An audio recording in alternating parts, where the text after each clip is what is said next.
नमस्कार विद्यार्थी मित्रांनो, Sagar Patil maths and reasoning क्लासेसमध्ये आपलं स्वागत आहे. तर बघा, आजच्या लेक्चरमध्ये आपण एमपीएससी क्लर्क मुख्य 2018चा जो पेपर झाला होता, त्यातले गणित आणि बुद्धिमत्तेचे जे काही 35 प्रश्न आहेत, त्याचा आपण आजच्या लेक्चरमध्ये बघणार आहे.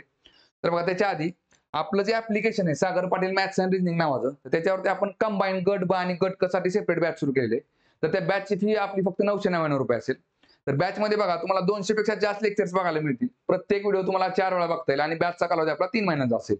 सेम याचप्रमाणे आपण एमपीएससी साठी पण सेपरेट बॅच सुरू केले. त्याची पण फी आपली ₹999 असेल. त्याच्यामध्ये पण तुम्हाला सेम 200 पेक्षा जास्त लेक्चर बघायला मिळतील. प्रत्येक व्हिडिओ तुम्हाला 4 वेळा बघता येईल आणि बॅचचा कालावधी आपल्या 3 महिन्यांचा असेल. तर बघा, पहिला प्रश्न बघू आता आपण. बघा, सिरीज चॅप्टर वरती क्वेश्चन आहे. काय दिले बघा, दिलेल्या मालिकेत प्रश्नचिन्हाच्या जागी योग्य पर्याय निवडा. बघा, काय काय दिसतंय इकडे तुम्हाला 6, 13, 25, 51 आणि 101 आणि इकडे क्वेश्चन मार्क. तर बघा, आता 6 आणि 13 मध्ये काय केले बघा, 6 दुने 12 आणि अधिक 1 किती येते 13. परत काय केले बघा, 13 गुणिले 2 26 आणि 26 वजा 1 25. आता परत काय केले बघा, 25 गुणिले 2 50 अधिक 1 51. परत 51 गुणिले 2 किती आले 102 वजा 1 किती झाला 101 झाला. आता इथं काय निघेल बघा 101. बघा 101 गुणिले 2 आणि काय होईल अधिक येईल. बघा इथं अधिक 1 वजा 1 अधिक 1 वजा 1 अधिक 1 म्हणजे 101 गुणिले 2 किती झाले 202. 202 अधिक 1 किती झाले 203. म्हणजे ऑप्शन नंबर किती असेल आपला 3 असेल. ठीक आहे. चला पुढचा क्वेश्चन बघू. बघा, पझल चॅप्टरवरचा क्वेश्चन आहे. काय दिले बघा, EF, G व H या 4 गावकऱ्यांना रात्री फक्त एक दिवा वापरून नदीवरील लाकडी फळ्या व सुभांनी बांधलेला डगमगणारा साको ओलांडायचा आहे. साको म्हणजे थोडक्यात आपण समजू की नदीवरचा पूल आहे. ठीक आहे बघा, एक पूल आहे असं समजू आपण. त्यांचे ओलांडण्याचे वेग अनुक्रमे 2, 4, 5, 6 असे आहेत. बघा, आता हे 2, 4, 5, 6 काय आहेत तर मिनिटं आहेत, लक्षात घ्या. कारण प्रश्नामध्ये तुम्ही जर नीट बघितलं ना, तुम्हाला काय म्हटलंय बघा, या सर्व गावकऱ्यांना साको ओलांडण्यासाठी लागणारा एकूण किमान वेळ मिनिटात दाखवणारा पर्याय निवडा. त्याच्यामुळे काय बघा, इथं जे तुम्हाला दिलेत ना 2, 4, 5, 6 हा त्यांचा वेग आहे. म्हणजे समजा एक व्यक्ती 2 मिनिटांमध्ये तो पूल ओलांडत असेल, दुसरा व्यक्ती 4 मिनिटं, तिसरा व्यक्ती 5 आणि चौथा व्यक्ती 6 मिनिटांमध्ये तो पूल ओलांडली. बघा परत काय दिले बघा, एका वेळी जास्तीत जास्त 2 व्यक्ती साखर ओलांडू शकतात. जोडीने चालताना कमी वेगाच्या व्यक्तीच्या बरोबरीने चालायचे आहे. म्हणजे समजा आता बघा, 2 व्यक्ती पुलावरून चालले. समजा आता बघा, एकाला 2 मिनिटं लागतात आणि एकाला 4 मिनिटं लागतात. तर त्यांचा जातानाचा वेग किती असेल बघा, तर ज्याला जास्त वेळ लागतोय म्हणजे ज्याचा वेग हळू आहे की नाही, त्याला साहजिकच जास्त वेळ लागणार आहे. ज्याला समजा ह्याला 4 मिनिटं वेळ लागत असेल, तर ह्याच्या स्पीडने त्या दोघांना जावं लागेल. भले हा फास्ट चालत असेल तरी ह्याच्या बरोबर त्याला जावं लागेल. ठीक आहे. पुढे काय दिले बघा, चाकं ओलांडल्यानंतर अधिक वेगाच्या व्यक्तीने दिव्यासह परतून गटातील दुसऱ्या व्यक्तीला सोबत द्यायचे आहे. म्हणजे काय करेल बघा, तो दिवा घेऊन जाईल, एका व्यक्तीला सोडेल आणि परत रिटर्न तो दिवा घेऊन वापस येईल दुसऱ्या व्यक्तीला घेऊन जाण्यासाठी.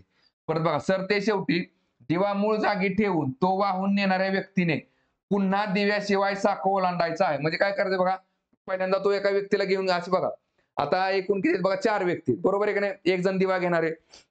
मग पहिल्यांदा काय होईल बघा, एका व्यक्तीला सोडेल, परत रिटर्न येईल, परत दुसऱ्या व्यक्तीला घेऊन जाईल, परत वापस येईल कारण दिवा लागणार आहे. परत तिसऱ्या व्यक्तीला तो दिवा बरोबर घेऊन जाईल, ते सोडेल आणि वापस रिटर्न येईल. आणि मग रिटर्न आल्यानंतर ना तिथं तो दिवा ठेवला आणि जाताना मात्र स्वतः बिना दिव्यासह पलीकडे जाईल. ठीक आहे, असं आपल्याला त्यांनी दिलेले. पुढे काय दिले बघा, या सर्व गावकऱ्यांना साको ओलांडण्यासाठी लागणारा एकूण किमान वेळ मिनिटात दाखवणारा पर्याय निवडा. ठीक आहे बघा. आता बघा, ह्याच्यामध्ये किती किती वेग दिलेत बघा, 2, 4, 5 आणि 6. ठीक आहे बघा. आता बघा काय करावं लागेल आपल्याला, ज्याचा वेग फास्ट आहे त्याला एक बरोबर त्याच्या हातात आपल्याला कंदील द्यावं लागेल. का? कारण की येताना तो एकटा येणार आहे. येताना तो आणि इथं आपल्याला किमान वेळ दाखवलेला आहे. म्हणजे थोडक्यात काय, एका व्यक्तीला सोडल्यानंतर येताना जो वेग असेल ना तो फास्ट असेल त्याचा. जाताना मात्र त्याला त्यांच्या बरोबर जावं लागेल. आता बघा, सुरुवातीला काय केलं बघा, ज्याला 2 मिनिटं वेळ लागतोय तो पूल ओलांडण्यासाठी, त्याने काय केलं, ज्याला 4 मिनिटं वेळ लागतो ना त्याला घेऊन गेला तो सुरुवातीला. ठीक आहे बघा, आता ह्या पुलावरून पलीकडे गेले ते. जातानाचा त्यांना वेग किती लागणार आहे, 4 मिनिटं वेळ लागणार आहे. का? कारण की हळू चालणाऱ्या व्यक्ती बरोबर चालायचे, फास्ट व्यक्ती जरी चालत असला तरी. बघा मग काय केलं, इथं 4 मिनिटं वेळ लागेल आणि तो ज्याला 4 मिनिटं वेळ लागतो ना त्याला तिथं पुलाच्या पलीकडे सोडेल. आता येताना मात्र तो वेगाने काय करेल, स्वतःचा जो एवढा वेग आहे ना 2 मिनिटं, तर 2 मिनिटांनी वापस येईल इकडे. ठीक आहे. आता परत जाताना काय करेल, तो ज्याला 5 मिनिटं वेळ लागतोय त्याला घेऊन जाईल. जाताना काय केलं, ज्याला 5 मिनिटं वेळ लागतोय त्याला घेऊन जाईल आणि तो त्याला इथं सोडेल. आणि येताना मात्र कसं येईल बघा, 2 मिनिटात फास्टमध्ये रिटर्न येऊन जाईल. परत तिसऱ्या वेळेस जाताना काय करेल, तो ज्याला पूल ओलांडायला 6 मिनिटं वेळ लागतो त्याला घेऊन जाईल तो. जाताना त्याला 6 मिनिटं वेळ लागेल आणि तो 6 मिनिटं वेळ लागणाऱ्याला परत तिथं सोडेल आणि येताना मात्र रिटर्न तो 2 मिनिटांमध्ये माघारी येईल. इथं दिवा ठेवून जाईल तो. ठीक आहे बघा. इथं जो काय दिवा असेल तो दिवा इथं ठेवेल आणि जाताना मात्र तो परत रिटर्न काय करेल 2 मिनिटांमध्ये फास्ट तो पूल ओलांडून जाईल. ठीक आहे बघा. आता बघा इथं 2 वेळा पोहोचणार. ठीक आहे बघा. आता सगळे पोहोचले. बरं आता काय म्हटले त्यांना लागणारा एकूण वेळ किती असेल बघा. किती असेल बघा 4 4 आणि 2 6 6 आणि 5 11 11 आणि 2 13 13 आणि 6 19 19 आणि 2 21 21 आणि 2 23 23 मिनिटं वेळ लागेल म्हणजे जो ऑप्शन नंबर 2 असेल. ठीक आहे. चला पुढचा क्वेश्चन बघू. बघा नातेसंबंधावरचा प्रश्न आहे. काय दिले बघा. A B C D E व एफ संयुक्त कुटुंबाचे सदस्य आहेत. त्यांच्याबद्दलची माहिती वाचून त्यावर आधारित तार्किकदृष्ट्या योग्य अनुमान निवडा. बघा काय दिले बघा. पुरुषांची संख्या स्त्रियांच्या संख्ये इतकी आहे. बघा एकूण किती व्यक्ती आहेत 1 2 3 4 5 6 याचा अर्थ काय 3 पुरुष असतील आणि 3 स्त्रिया असतील. बघा पुरुष जर असेल तर काय करायचं चौकोन काढायचा. पुरुष असेल तर चौकोन काढायचा आणि स्त्री असेल तर काय करायचं त्रिकोण काढायचा. पहा जर पती पत्नी असतील तर लक्षात घ्या. पती पत्नी असतील तर दोघांमध्ये प्लसचं साइन देऊन टाकायचं. आणि जर ते जर भावंड जर असतील बघा भाऊ आणि जर बहीण असेल तर दोघांमध्ये इज इक्वल टू साइन देऊन टाकायचं. ठीक आहे बघा. बघा आणि जर जनरेशन गॅप असेल तर एका खाली एक मांडायचं रेस देऊन असं. ठीक आहे बघा. मग थोडक्यात आता ह्यांची जर हे आई वडील असेल तर ही मात्र रेस देऊन टाकायची. ठीक आहे. बघा आता काय दिले बघा. ए व ई हे एफ चे मुलगे आहेत. बघा ए व ई ए आणि ई हे कोण आहेत तर मुलगे आहेत. याचा अर्थ ए आणि भावंड झाली दोघांमध्ये डब्ल्यू बरोबर चिन्ह देऊन टाका. आणि कोणाची मुलं आहेत तर एफ ची मुलं आहेत. बघा ए व ई हे एफ चे मुलगे आहेत. ठीक आहे चला हे एफ चे मुलगे आहेत. चला पुढे काय दिले बघा. डी या आईची 2 मुले आहेत. बघा डी या आईला 2 मुलं आहेत. एक मुलगा व एक मुलगी. मग मला सांगा आता जर डी आपण जर एफ ची जोडी जर घेतली तर इथं 2 मुलं आहेत. पण काय सांगितले डी ला 2 मुलं आहेत पण ती कशी एक मुलगा आणि एक मुलगी आहे. इथं हे 2 मुलगे दिलेत त्यांनी. ह्याचं जेंडर काय दिले पुरुष दिलेले. दोन्ही पण मुलं आहेत. आणि तिकडे मात्र डी ला काय बघा. डी ला एक मुलगा आहे. बघा एक मुलगा आहे आणि एक मुलगी आहे. ठीक आहे बघा. डी या आई दाखवली. ठीक आहे. डी या आईला एक मुलगा आणि एक मुलगी आहे. चला परत काय दिले बघा. बी हा ए चा मुलगा आहे. बघा बी हा काय म्हटलं ए चा मुलगा. ए चा मुलगा कोण झाला बी झाला. बघा ए चा मुलगा बी आहे. ठीक आहे बघा. बरं आता एक लक्षात घ्या एकूण जर व्यक्ती 6 व्यक्ती आहेत बरोबर आहे का बघा. इथं आपल्याला काय दिसतं 1 2 3 4 5 आणि जर 2 व्यक्ती इथं मानले तर 7 जण होतात. याचा अर्थ काय तर ही डी व्यक्ती इथंच कुठेतरी मांडावं लागेल आपल्याला.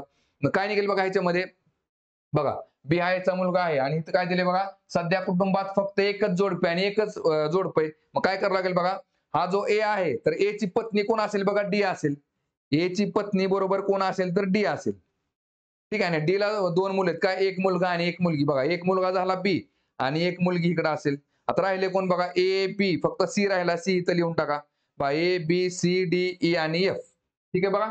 आता पुढे काय दिले बघा. मांडणी केली आपण सगळे. आता आपल्याला काय म्हटलं सुरुवातीला 3 मुलं पुरुष आणि 3 स्त्री आहेत. बघा ए बी आणि ई हे काय आहेत पुरुष आहेत. आणि मग डी सी आणि बघा डी महिला आहे सी महिला आहे. मग एफ पण कोण असेल महिला असं कारण की 3 स्त्रिया म्हटले त्यांनी आपल्याला. ठीक आहे. चला पर्याय उत्तर काय दिले बघा. ए बी व सी या सर्व स्त्रिया आहेत. बघा ए बी सी स्त्रिया आहेत का बघा. ए बी पुरुष आहेत त्यामुळे पहिलं काय ते बघा चुकते. चला 2 नंबर बघा. डी ही ए ची पत्नी आहे. बघा डी ही ए ची पत्नी दिसते का बघा. ए ची पत्नी कोण आहे तर डी आहे. ऑप्शन नंबर 2 बरोबर आहे. बघा 3 नंबर तरी पण चेक करा. डी ची 2 मुले आहेत ई व एफ. बघा डी ला 2 मुलं आहेत कोण ई आणि एफ नाही. बघा डी ची मुलं कोण आहेत सी आणि बी आहे. तिथं इज इक्वल टू साइन देऊन टाका. डी ची कोण सी आणि बी आहे त्यामुळे ऑप्शन नंबर 3 चुकतंय. आणि डी ही एफ ची मुलगी आहे. बघा डी कोण आहे एफ ची. बघा एफ चा मुलगा झाला ए आणि ए ची पत्नी कोण आहे डी म्हणजेच डी ही एफ ची कोण आहे तर सून आहे मुलगी नाही. त्याच्यामुळे हे पण चुकतंय. उत्तर काय आपला ऑप्शन नंबर 2. ठीक आहे. चला पुढचा क्वेश्चन बघू. बघा कॅलेंडर चॅप्टर वरचा क्वेश्चन आहे. काय दिले बघा. एका विशिष्ट वर्षी जानेवारी महिन्यात 5 शुक्रवार येतात. या संदर्भात चुकीचे विधान निवडा. बघा महिन्यामध्ये कसं असतं 28 दिवसापर्यंत बघा 4 आठवडे पूर्ण होतात. मग 28 दिवसाच्या पुढचे जेवढे दिवस असतात समजा 29 चा महिना असेल तर बघा 29 30 आणि 31 बरोबर आहे का. हे तिन्ही तारखेचे जे वार असतात ना 29 चा महिना असेल किंवा 30 चा किंवा 31 चा तर बघा 29 30 आणि 31 तारखेला जे वार येतात ना ते 5 वेळा येतात. आणि यांनी काय म्हटलं आपल्याला इथं बघा तर जानेवारी महिन्यामध्ये 5 शुक्रवार आहेत. जानेवारी 31चा महिना आहे, बरोबर आहे का? मग 28च्या पुढच्या तारखा कुठल्या कुठल्या आहेत बघा? 29, 30 आणि 31. इकडे परत काय करा, इकडे 3 दिवस आले ना, इकडे 3 दिवस लिहा. 1, 2 आणि 3. हे असं का? कारण की बघा 1 तारखेचा वार 29ला रिपीट होतो, 2 तारखेचा वार 30ला रिपीट होतो आणि 3 तारखेचा वार 31ला रिपीट होतो. ठीक आहे, कारण की बघा 1 ते 28 मध्ये 4 आठवडे पूर्ण होतात. म्हणजे सगळे वार 4 वेळा येऊन गेलेले असतात. 29ला मात्र 1 तारखेचा वार रिपीट होतो. ठीक आहे बघा, याप्रमाणे. बरं, आता काय म्हटलंय बघा, जानेवारी महिन्यात 5 शुक्रवार आहेत बघा. शुक्रवार बघा, 5वा शुक्रवार कधी असणार आहे? ते 29ला. शुक्रवार इथं असेल तर इथं शनिवार असेल आणि इकडं रविवार असेल. बरोबर आहे का नाही? हेच वार कुठं असतात? 1, 2, 3 तारखेला बघा. इथं शुक्रवार असेल, इथं शनिवार असेल आणि इथं रविवार असेल. ठीक आहे बघा. बरं, शुक्रवार बघा 2 तारखेला जरी बघा 30 तारखेला जरी आला तरी तो 5 वेळाच येणार आहे. मग शुक्रवार इथं पण असू शकतो. मग इथं शनिवार असेल.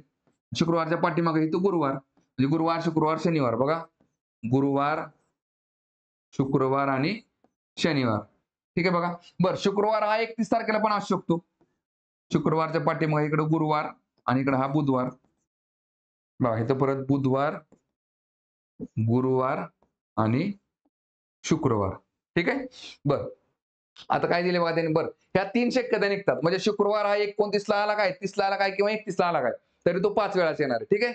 बरं, काय दिले बघा, या महिन्यातील, हे बघा या महिन्यातील पहिला शुक्रवार 4 तारखेपूर्वी येईल. बघा, पहिला जो शुक्रवार असेल तो कन्फर्म काय बघा, 5 वेळा जर आणायचा असेल ना, तर तो 1 किंवा 2 किंवा 3 तारखेलाच असेल. बघा, शुक्रवार 1ला असेल किंवा 2ला किंवा 3ला. मग तो 4 तारखेच्या आधीच येणार आहे का? तर बरोबर आहे. हां, पहिलं बरोबर येते आणि आपल्याला काय म्हटले त्यांनी? चुकीचे विधान शोधा. मग याच्यातली 3 विधान बरोबर असतील, 1 विधान चुकीचं असेल. बघा, या महिन्यात 5 रविवार असण्याची शक्यता आहे. बघा, रविवार दिसतोय का तुम्हाला कुठे? इथं बघा, बघा रविवार 31 तारखेला आहे. म्हणजे रविवार 5 वेळा येऊ शकतो का? तर शक्य आहे, येऊ शकतो. इथं आणि इथं काय म्हटले त्यांनी? शक्यता आहे. शक्यता आहे का? तर आहे. त्यामुळे ऑप्शन नंबर 2 बरोबर आहे बघा. 3 नंबर काय दिले? 31 जानेवारीला सोमवार असण्याची शक्यता आहे. बघा, 31 तारखेला तुम्हाला कुठं सोमवार दिसतोय का इथं? नाही. त्यामुळं 3 नंबर काय ते चुकतंय. म्हणजे आपला ऑप्शन काय असणार? 3च असणार आहे. तरी 4 नंबर पर्याय बघा. 1 जानेवारीला बुधवार असण्याची शक्यता आहे. बघा, 1 जानेवारीला बुधवार आहे का? कुठं शक्यतामध्ये आहे बघा. एका शक्यतामध्ये येऊ शकतो 1 तारखेला बुधवार. त्याच्यामुळं ऑप्शन नंबर 4 बरोबर येते. म्हणजे आपलं उत्तर काय असेल? ऑप्शन नंबर 3 चुकीचं विधान विचारल्यामुळे. ठीक आहे. चला पुढचा क्वेश्चन बघू आता.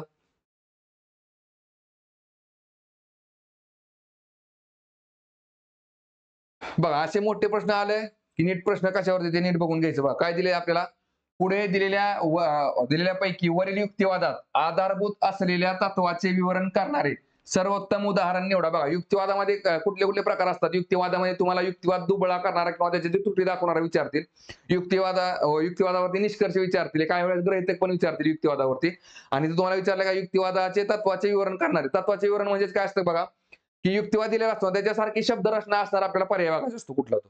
मग जी माहिती दिलेली आहे, मग थोडक्यात बघा, इथं तुम्हाला समजा एचं रिलेशन बी बरोबर दिलेलं असेल आणि बीचं रिलेशन सी बरोबर दिलेलं असेल, याप्रमाणे जर युक्तिवाद दिला असेल ना, तर बघा मग हेच शब्द इथं असलेला अशामध्ये असा काय संबंध असतो त्याचा? फक्त काय बघा, पीचं रिलेशन क्यू बरं असेल तर मग क्यूचं रिलेशन तुम्हाला आर बरं असतं. अशा प्रकारे तुम्हाला शब्दरचना बघायची असते. बघा, बघा तत्वाचे विवरण करणारे म्हटलेले. ठीक आहे. बरं, इथं काय म्हटलंय बघा? सर्वोत्तम. सर्वोत्तम म्हणजेच काय? एकापेक्षा जास्त पर्याय तुम्हाला वाटू शकतात. परत युक्तिवादाचा काय दिले बघा.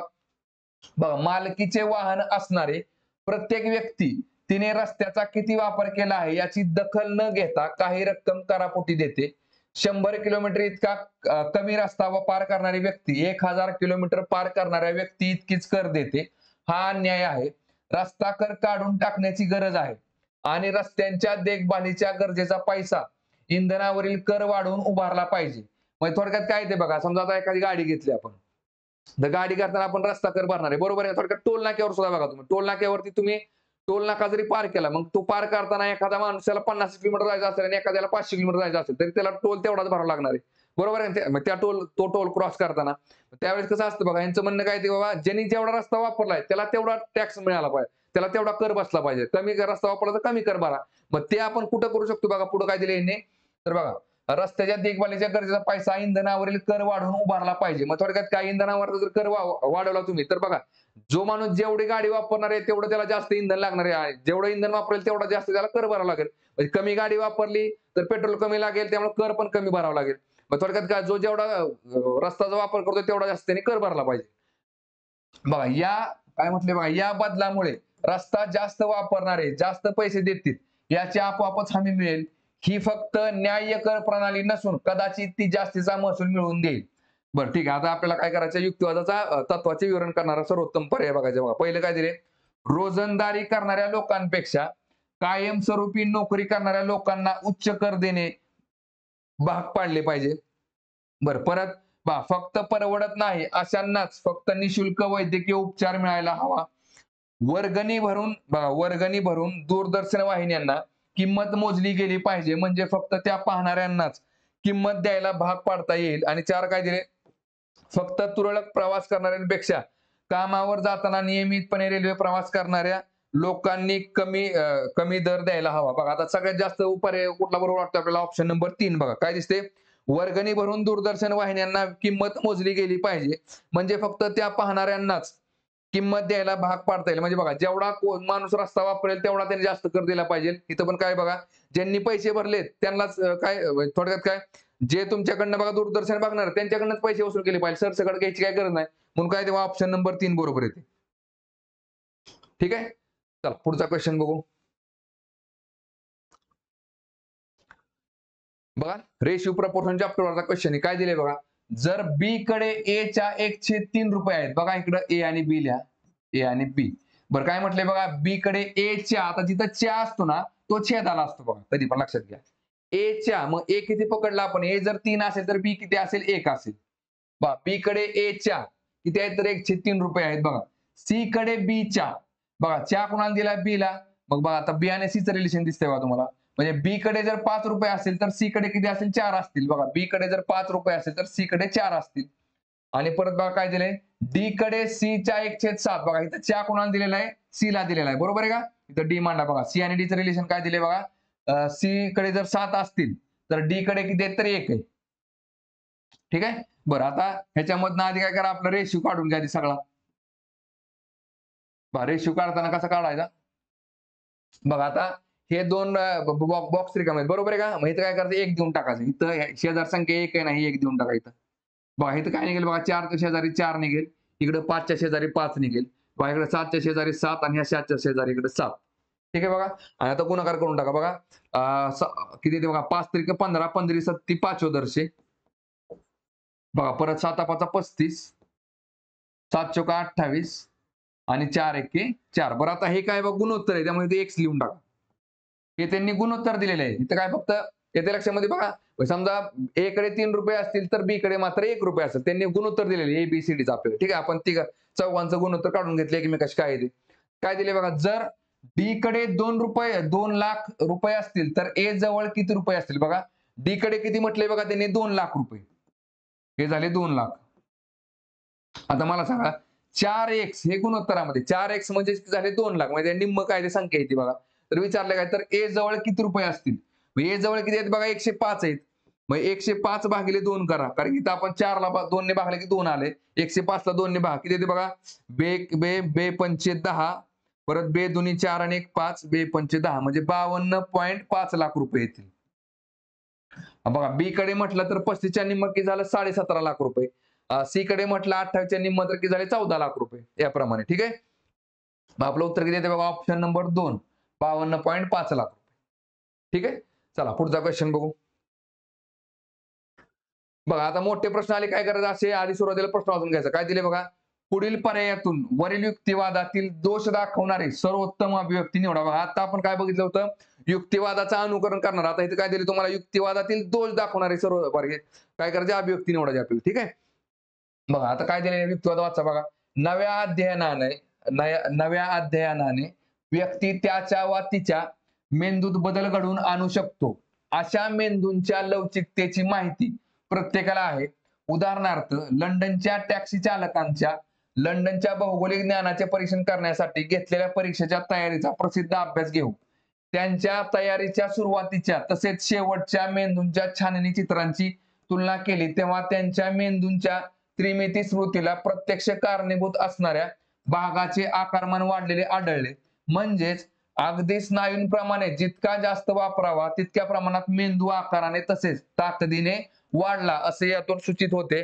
म्हणूनच ज्या लोकांना स्वतःच्या आता सूचित होते इथपर्यंत काहीच अडचण आहे. त्यांनी बाबा एक प्रयोग केलेला आहे. काय, टॅक्सी चालकांना काय केले, एक बुद्धिमत्ता चाचणी द्यायला लावली परीक्षा. त्याच्यामुळे काय झाले, बुद्धिमत्ता चाचणी द्यायच्या आधीच त्यांचं मेंदूचं परीक्षण आणि बुद्धिमत्ता पेपर दिल्यानंतर त्यांचं परीक्षण त्यांनी केले. का? कारण बुद्धिमत्तेचा जर पेपर द्यायचा झाला तर त्यांनी अभ्यास केलेला आहे. मग थोडक्यात काय, अभ्यास केल्यानंतर त्यांच्या परत नंतरच्या पण मेंदूचं त्यांनी परीक्षण केलं. मग त्यांना काय फरक जाणवला त्याच्यामध्ये. ठीक आहे बघा. मग काय केलंय बघा तुम्हाला, म्हणूनच ज्या लोकांना स्वतःच्या एकूण बुद्ध्यांकात म्हणजे बुद्धी निर्देशांक वाढ करण्यासाठी त्यांनी फक्त खूप मोठ्या संख्येने बुद्धिमत्ता परीक्षा देणे हा सोपा मार्ग आहे. आणि कधी पण लक्षात ठेवायचं, युक्तिवादाचा जर दोष असतो ना, तो बघा म्हणजे कधी कधी पॅराग्राफ मध्ये पण असतो, पण जास्त करून बघा शेवटच्या म्हणजे जिथं ज्यावेळेस ज्याने कोणी युक्तिवाद मांडलेला आहे, आता हे एका व्यक्तीने हा युक्तिवाद मांडलेला आहे, इथपर्यंत त्यांनी माहिती दिलेली आहे. पण ह्या माहितीवर त्यांनी परत स्वतःचं मत मांडले, कुठं इथं मत मांडले. कधी पण लक्षात घ्या, ह्याच्यामध्ये जास्त करून तुम्हाला काय असतं, दोष दाखवता येतो.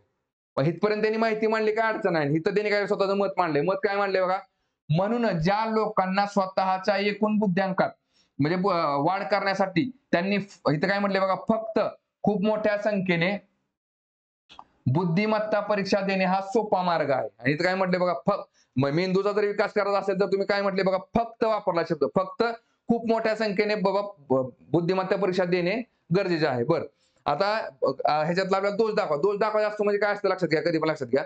आता पर्याय वाचताना सुरुवातीला लगेच असे पर्याय निवडायचे आधी, की बाबा ह्याला विरोध करणारे कुठले पर्याय त्या आधी बाजूला काढा. त्याच्यानंतर मग त्यातला सर्वोत्तम कुठला ते शोधायचं. आधी विरोध करते का तेवढं चेक करायचं बघा. पहिलं वाक्य काय म्हणते, लंडनचे टॅक्सी चालक एकूण लोकसंख्येचे सार्वत्रिक प्रतिनिधित्व करतीलच असे नाही. म्हणजे बघा, दुसऱ्या एका व्यक्तीने समजा आपण काय केलं आता बाबा, की ह्या वाक्याला एखाद्याने जर आर्ग्युमेंट केला असेल तर त्याला विरोध दर्शवण्यासाठी हे वाक्य वापरायला काय, तू म्हणतोय ठीक आहे बाबा, काय त्या टॅक्सी चालकांचं तुम्ही निरीक्षण केलेलं आहे, पण दुसरा व्यक्ती त्याला अपोज करण्यासाठी काय म्हणतोय, लंडनचे टॅक्सी चालक एकूण लोकसंख्येच्या सार्वत्रिक प्रतिनिधित्व करतीलच असे नाही. बरोबर आहे बाबा, लंडनचे जे काय टॅक्सी चालक आहेत ते पूर्ण लंडनच्या लोकांचं प्रतिनिधित्व करतात का, नाही. पण बघा आता ही ह्याला विरोध करते का, ह्याला विरोध करते, बरोबर आहे का चूक आहे ते आपण नंतर बघू. पहिल्यांदा आपल्याला विरोध करणारे पर्याय शोधावे लागतात. ठीक आहे बघा. परत स्मृतीच्या विशिष्ट उदाहरणाच्या आधारे बुद्धीबाबतचा सामान्य निष्कर्ष काढला आहे. बरोबर आहे बघा. हे पण काय केले, ह्याला विरोध दर्शवणारं वाक्य आहे बघा. काय, स्मृती एका उदाहरणावर तुम्ही काय केले, बुद्धीबाबतचा सामान्य निष्कर्ष काढले फक्त एका उदाहरणावर. बरं, पुढे काय दिसते बघा, हे पण ह्याला काय करते, विरोध करते. 3 नंबर बघा, करत असलेल्या मानसिक कृतींच्या प्रमाणावर मेंदूंचा आकार अवलंबून असेलच असे नाही. साहजिकच ह्याला विरोध दर्शवण्यासाठी हे वाक्य वापरले. आणि बघा 4 नंबर काय, प्रत्येकाच्या बुद्ध्यांकाला मेंदूचा एकच भाग कारणीभूत असावा असे यात गृहीत धरले आहे. म्हणजे हे पण वाक्य काय करते, ह्याला विरोध दर्शवते. बरं, ह्यातलं सगळ्यात जास्त म्हणजे बघा कसं असतं लक्षात घ्या, युक्तिवादाला दोष दाखवतो किंवा युक्तिवादाला दुबळा करतो ना आपण, त्याच कसं असतं, आता इथं ठीक आहे, चार काय करतात, ह्याला विरोध दाखवतात. काय कसं असतं, दोनच वाक्य विरोध करत असतील किंवा एकच वाक्य विरोध करत असेल आणि आपल्याला काय असतं, विरोध करणाऱ्यामध्येच आपलं वाक्य उत्तर असतं. ठीक आहे. बरं, इथं काय आपण आता विरोध करणाऱ्यावरून काय डायरेक्टली उत्तर काढू शकतो, कारण चारही पर्याय ह्याला विरोध करणार आहे. बरं, ह्यातलं कुठलं वाक्य बघा, तर ऑप्शन नंबर 2 येते का बघा. बरं, 1 नंबरला काय दिले बघा त्यांनी इथं, बघा, लंडनचे टॅक्सी चालक एकूण लोकसंख्येचे सार्वत्रिक प्रतिनिधित्व करतीलच असे नाही. हे विरोध केलाय, पण हे वाक्य चूक काय ते लक्षात घ्या. कधी पण लक्षात घ्या, परीक्षण करताना प्रत्येक व्यक्तीवरती आपण तो प्रयोग करत नसतो. मोजकी लोक घ्यायचे त्याच्यावर प्रयोग करत असतो आपण. ठीक आहे. त्यामुळे हे काय ते ऑप्शन नंबर पहिला चुकते. बघा, स्मृतीच्या विशिष्ट उदाहरणाच्या आधारे बुद्धीबाबतचा सामान्य निष्कर्ष काढलेला आहे. ठीक आहे बघा. हे बघा, इथं स्मृतीला प्रत्यक्ष कारणीभूत असणाऱ्या भागाचे आकारमान वाढलेले आढळते. ठीक आहे बघा. मग काय तेव्हा ऑप्शन नंबर 2 सगळ्यात जास्त बरोबर येते. ठीक आहे. चला पुढचा क्वेश्चन बघू आता. बघा, घड्याळच्या आपल्यावरती क्वेश्चन आहे. काय दिले बघा, एक घड्याळ अशा स्थितीत ठेवले आहे की दुपारी 12 वाजता त्याचा मिनिट काटा ईशान्य दिशा दर्शवतो. तर बघा, आता हा काय दिशा जे बदललेल्या दिशा असतात ना, त्या टाईपचा हा प्रश्न आहे. तर बघा, आता ह्याच्यामध्ये काय करायचं लक्षात घ्या, ते घड्याळामध्ये 12 वाजवून त्या ठिकाणी ईशान्य दिशा वगैरे काय करत बसणार. आधी सुरुवातीला काय करायचं, सगळ्या दिशा आहे अशा मांडून घ्या. बघा, सगळ्या दिशा जशा आहेत ना तशा मांडून घ्या आधी. वरती झाली उत्तर, खाली झाली दक्षिण, इकडं पूर्व, इकडं पश्चिम, परत इथं आग्नेय, नैऋत्य, वायव्य आणि झाली ईशान्य. ठीक आहे बघा. बरं, आता काय म्हटलंय बघा, तर दुपारी 12 वाजता त्यांचा मिनिट काटा ईशान्य दिशा दर्शवतो. 12 वाजता घड्याळ कुठं असतं, मिनिट काटा कुठं असतो, इथं असतो. बरोबर आहे का, मिनिट काटा. आणि त्यावेळेस कुठली दिशा दाखवते बघा, तर ईशान्य दिशा दाखवते. म्हणजे ईशान्य दिशा इथं आली. बघा, दिशा बदलते याचा अर्थ काय बघा, आता उत्तर बघा, ज्यावेळेस बघा आपण एखादा नकाशा बघा, समजा आता मी इथं पुस्तक मांडलंय, समजा एखादा नकाशा घेतला असेल मी, ठीक आहे बघा, जगाचा नकाशा असेल किंवा महाराष्ट्राचा असेल, तर त्यावेळेस बघा वरची बाजू जी असते ती वरची बाजू आपण कधी पण काय पकडतो, उत्तर पकडतो. म्हणजे आता बघा ह्या साईडला मी काय केलं, उत्तर, म्हणजे ह्या साईडला उत्तर दिशा पकडली, बरोबर आहे की नाही.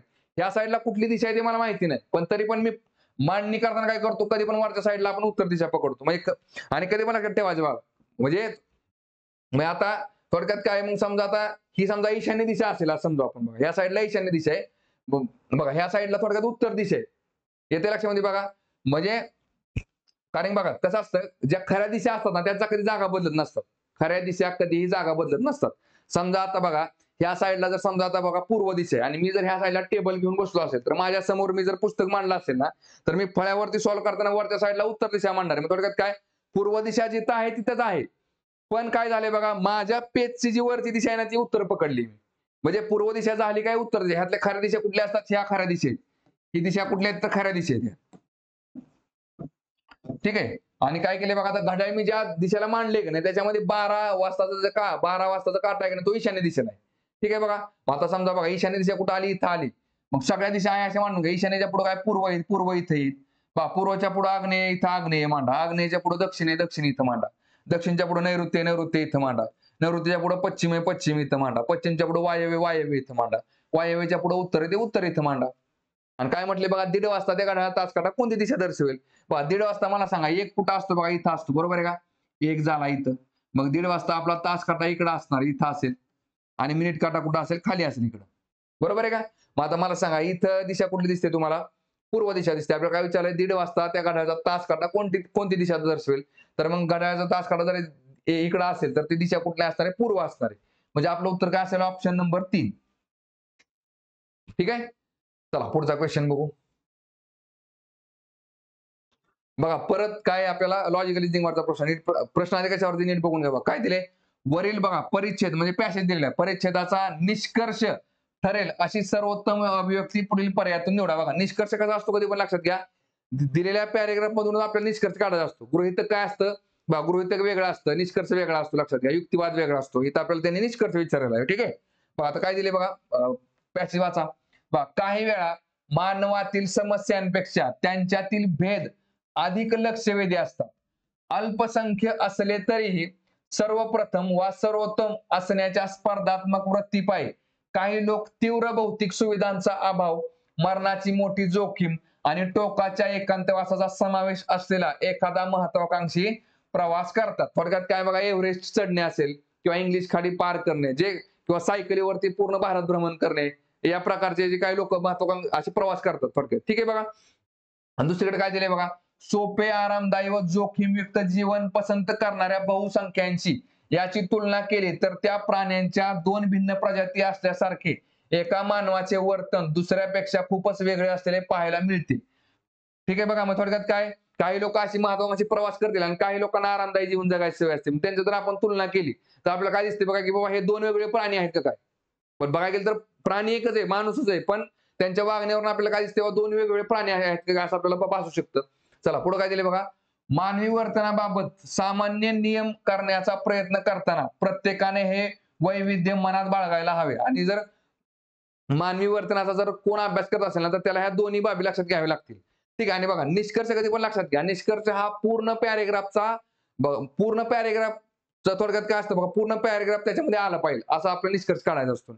निष्कर्ष हा एका वाक्यावरती नसतो किंवा काय, पूर्ण पॅरेग्राफचा सार काय ना तो आपल्याला निष्कर्षामध्ये घ्यावा लागतो. ठीक आहे बघा. पहिलं वाक्य काय दिले बघा, मानवाच्या वर्तनातील भिन्नतेमुळे त्याविषयी कोणतेही सामान्यीकरण करणे कठीण जाते. ठीक आहे. बरं पुढे काय दिले बघा, मानव वंशाच्या सदस्यातील बघा, मानव वंशाच्या सदस्यातील वर्तन त्या प्राण्यांच्या 2 वेगवेगळ्या प्रजाती असल्याप्रमाणे भिन्न असते. बघा काहीतरी अचाट पराक्रम करून दाखवण्यात असलेल्या सारस्यापायी जोखीम पत्करणारी माणसे साच्यातील नसतात आणि इतर सर्व प्राण्यात मानव प्राणी श्रेष्ठ आहे. तर बघा इथं काय निघेल बघा, आता आपल्याला बघा, मानवाच्या वर्तनातील भिन्नतेमुळे त्याविषयी कोणतेही सामान्यीकरण करणे कठीण जाते. ठीक आहे. ह्याचं काय निघेल बघा, ऑप्शन नंबर पहिला निघेल. ठीक आहे. चला पुढचा क्वेश्चन बघू. बघा प्रश्न समीकरणावरती प्रश्न आहे, तो पण कसा, गुण मिळणे आणि वजा होणे याच्यावरती. काय दिले बघा, स्पर्धात्मक चाचणीसाठी प्रत्येक बरोबर उत्तरामागे 3 गुण देण्यात आले आहेत आणि प्रत्येक चुकीच्या उत्तरामागे 1 गुण कमी करण्यात आला आहे. जर राहुलला 40 प्रश्न असलेल्या चाचणीत 0 गुण मिळाले तर त्याचे किती प्रश्न चुकले? बघा लक्षात घ्या. आता हा तुम्ही पर्यायावरनं पण जाऊ शकता. ठीक आहे. 10 प्रश्न चुकले तर 30 बरोबर आले असतील. 30 बरोबर आले, 30 चुकले तर 10 बरोबर असतील. पर्यायावरनं पण जाऊ शकतो आपण. पण कसं असतं लक्षात घ्या. बघा काय म्हटलं इथं, एक प्रश्न जर बरोबर लिहिला, बरोबर उत्तराला तुम्हाला 4 मार्क मिळतात आणि चुकीच्या उत्तराला तुम्हाला किती गुण मिळतात तर काय होतंय 1 गुण कमी होतो. 1 गुण कमी होतो. बरोबर आहे की नाही? इथे तुम्हाला काय केले सॉरी बरोबरच्या उत्तराला तुम्हाला 3 गुण मिळतात आणि चुकीच्या उत्तराला 1 गुण कमी होतो आणि तुम्हाला काहीच मार्क मिळाले नाही. थोडक्यात काय, समजा मी आता बघा इथं एक प्रश्न जर बरोबर लिहिला असेल, एक प्रश्न बरोबर लिहिला तर मला 3 गुण मिळाले. बरोबर आहे की नाही? मग आता मला सांगा हे 3 गुण माझ्यात ऍड झाले. आता हे 3 गुण जर मला कमी करायचे असतील तर मला किती उत्तर चुकावे लागतील? तर बघा 3 प्रश्न मला चुकी लिहावे लागतील. बरोबर आहे की नाही? त्यावेळेस माझे 3 गुण मायनस होतील. बरोबर +3 -3 0 येते. बरोबर आहे का? म्हणजे काय होईल बघा, गुणोत्तर काय निघेल? बरोबर बघा एकास 3 म्हणजेच काय प्रश्न येतात एकूण 40 आहेत. मग हे झाले 10 आणि हे झाले 30. 30 आणि 10 40 म्हणजे बघा बरोबर उत्तराचे 10, चुकीच्या उत्तराचे 30. तुम्हाला विचारलंय काय तर किती प्रश्न चुकले, तर किती प्रश्न चुकतील बघा 30 प्रश्न चुकतील. बरोबर आहे का? उत्तर किती असेल आपलं ऑप्शन नंबर 2. आणि पर्यायावरून जायचं असेल तर काय बघा, पर्याय कसे दिले तुम्हाला सगळ्या त्यांनी तर चुकीच्या प्रश्नांचे. समजा 10 प्रश्न चुकले असतील आपले बघा, पहिल्या पर्यायावरून जर गेलो आपण 10 चुकीचे असतील तर काय बघा 10 जर चुकीचे असतील तर काय होईल बघा 10 प्रश्न 10 गुण कमी होतील आणि 30 जर बरोबर असेल तर किती गुण मिळतील बघा 30 त्रिका 90. बरोबर आहे का? कारण की प्रत्येक प्रश्नाला तुम्हाला किती गुण मिळतात तर 3 गुण मिळतात. मग 30 प्रश्न बरोबर आले तर 90 गुण मिळाले आणि मग 90 मधनं 10 गेले 80 गुण मिळतील. पहिला पर्याय येते का नाही बघा. दुसरा पर्याय जर बघितला आपण 30 प्रश्नामध्ये बघा 30 प्रश्नामध्ये बघा 30 प्रश्न काय केले आपण चुकीचे लिहिले बघा. 30 प्रश्न जर आपण चुकवले तर बघा प्रत्येक प्रश्नाला 1 मार्क कमी होईल. बरोबर आहे का नाही?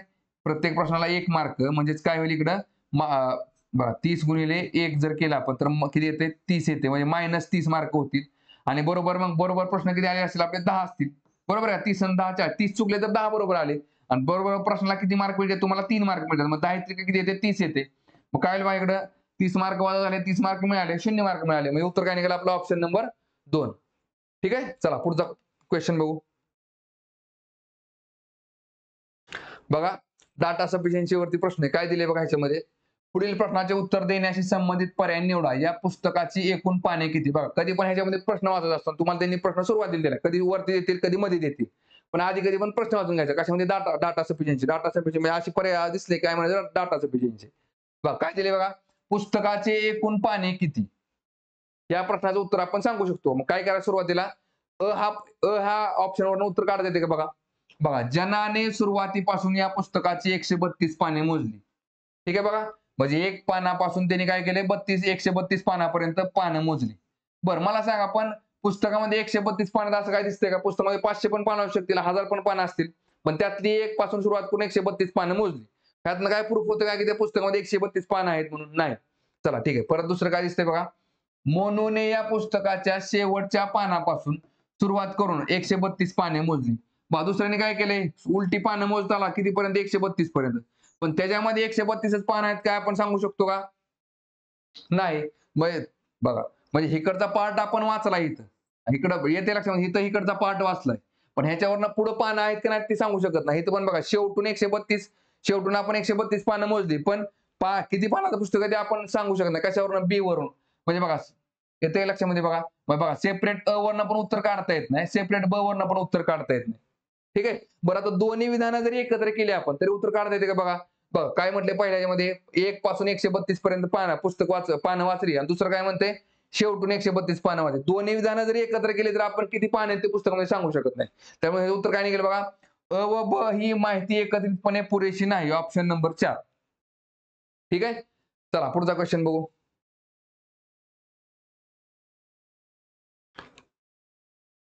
बघा काय दिले बा प्रश्नामध्ये, काही नियमानुसार संदेश वहन करण्यासाठी O, P, R, S, U, V व डब्ल्यू या 7 थांब्यांनी बनलेली प्रणाली वापरली जाते. प्रत्येक थांबा पुढे दिलेल्या नियमानुसार स्वतः सुरू केलेला त्याचप्रमाणे इतरांकडून प्राप्त केलेला संदेश प्राप्त करतो. एकूण किती थांबे आहेत बघा, तर 7 थांबे आहेत. ठीक आहे. आणि ते काय करतात, संदेश प्राप्त करतात किंवा संदेश पुढे पाठवतात.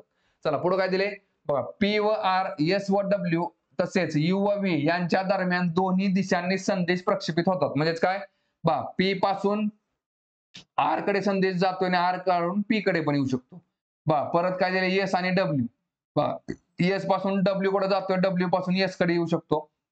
आणि तिसरं काय दिले, यू आणि व्ही. बा यू पासून व्ही कडे जाऊ शकतो आणि व्ही पासून यू कडे पण येऊ शकतो.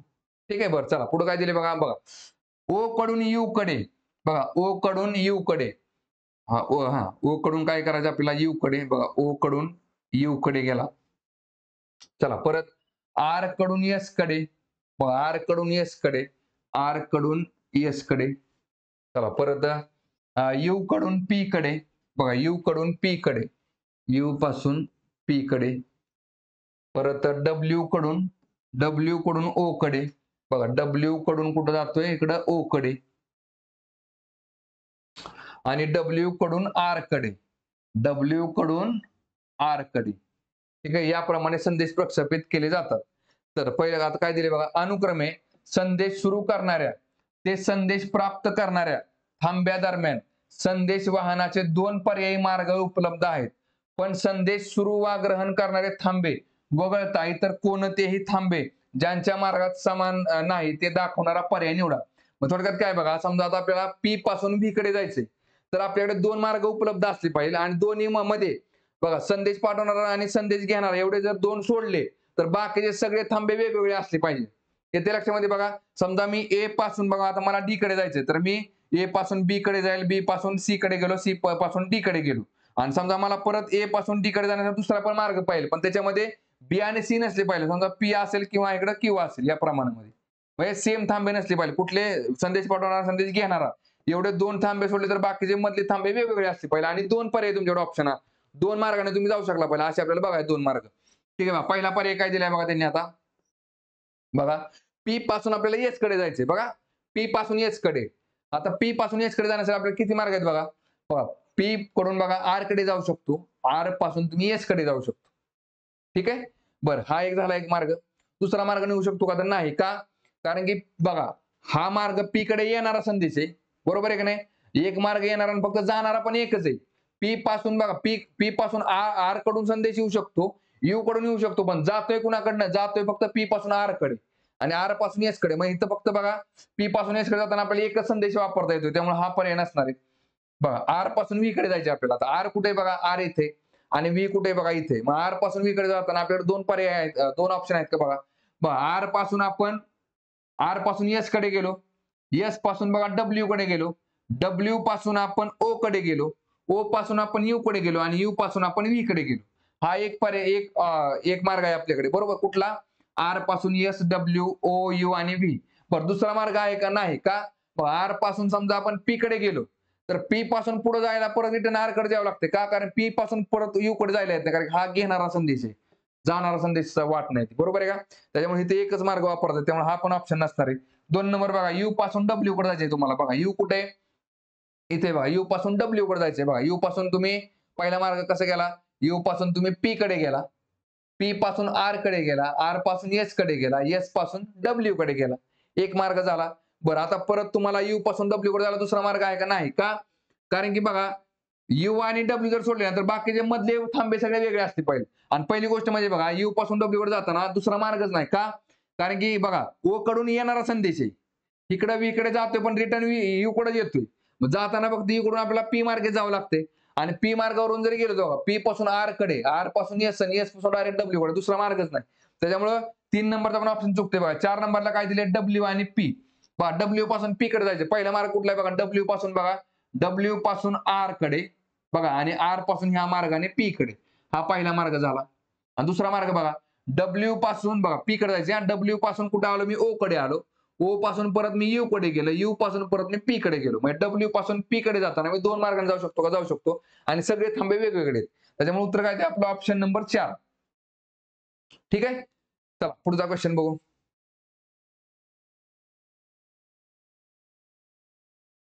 बघा रँकिंग चॅप्टरचा क्वेश्चन आहे. काय दिले बघा, लिलीकडे रया आणि देव यांच्या एकूण पुस्तकांपेक्षा जास्त पुस्तके आहेत. बघा लिलीकडे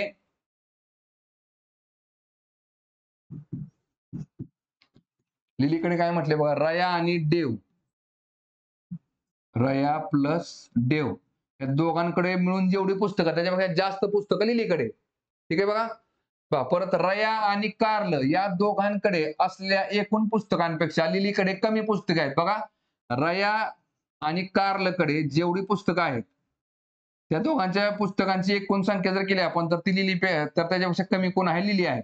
बघा, ह्याच्यावरून तुम्हाला एक गोष्ट काय कळते, बघा रयाने जर देवला घेतलं तर त्यांची संख्या लिलीपेक्षा कमी आहे आणि रयाने जर कार्लला घेतलं तर काय होते बघा, रयाने कार्लला घेतलं तर लिली त्याची संख्या काय होते, वाढते. म्हणजे थोडक्यात काय बघा, रयाने देवला बाजूला काढला आणि कार्लला घेतला तर त्यांची संख्या लिलीपेक्षा काय होते बघा, जास्त होते. याचा अर्थ काय, देवपेक्षा कार्ल मोठा आहे, फिक्स आहे.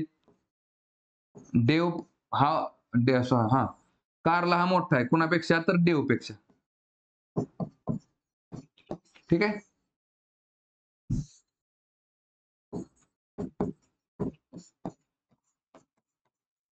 चला आता पुढे काय दिले बघा, सोनीकडे कार्लपेक्षा अधिक पुस्तके आहेत. बघा, सोनाकडे कार्लपेक्षा, कार्लपेक्षा जास्त कुणाकडे आहेत बघा, तर सोनाकडे पुस्तक आहेत. कार्लपेक्षा जास्त सोनाकडे पुस्तक आहेत. पुढे काय दिले बघा, परीकडे लिलीपेक्षा जास्त पुस्तके आहेत. बघा, परीकडे लिलीपेक्षा, इकडे कोण आली, परी आली, परीकडे लिलीपेक्षा जास्त पुस्तके आहेत. ठीक आहे.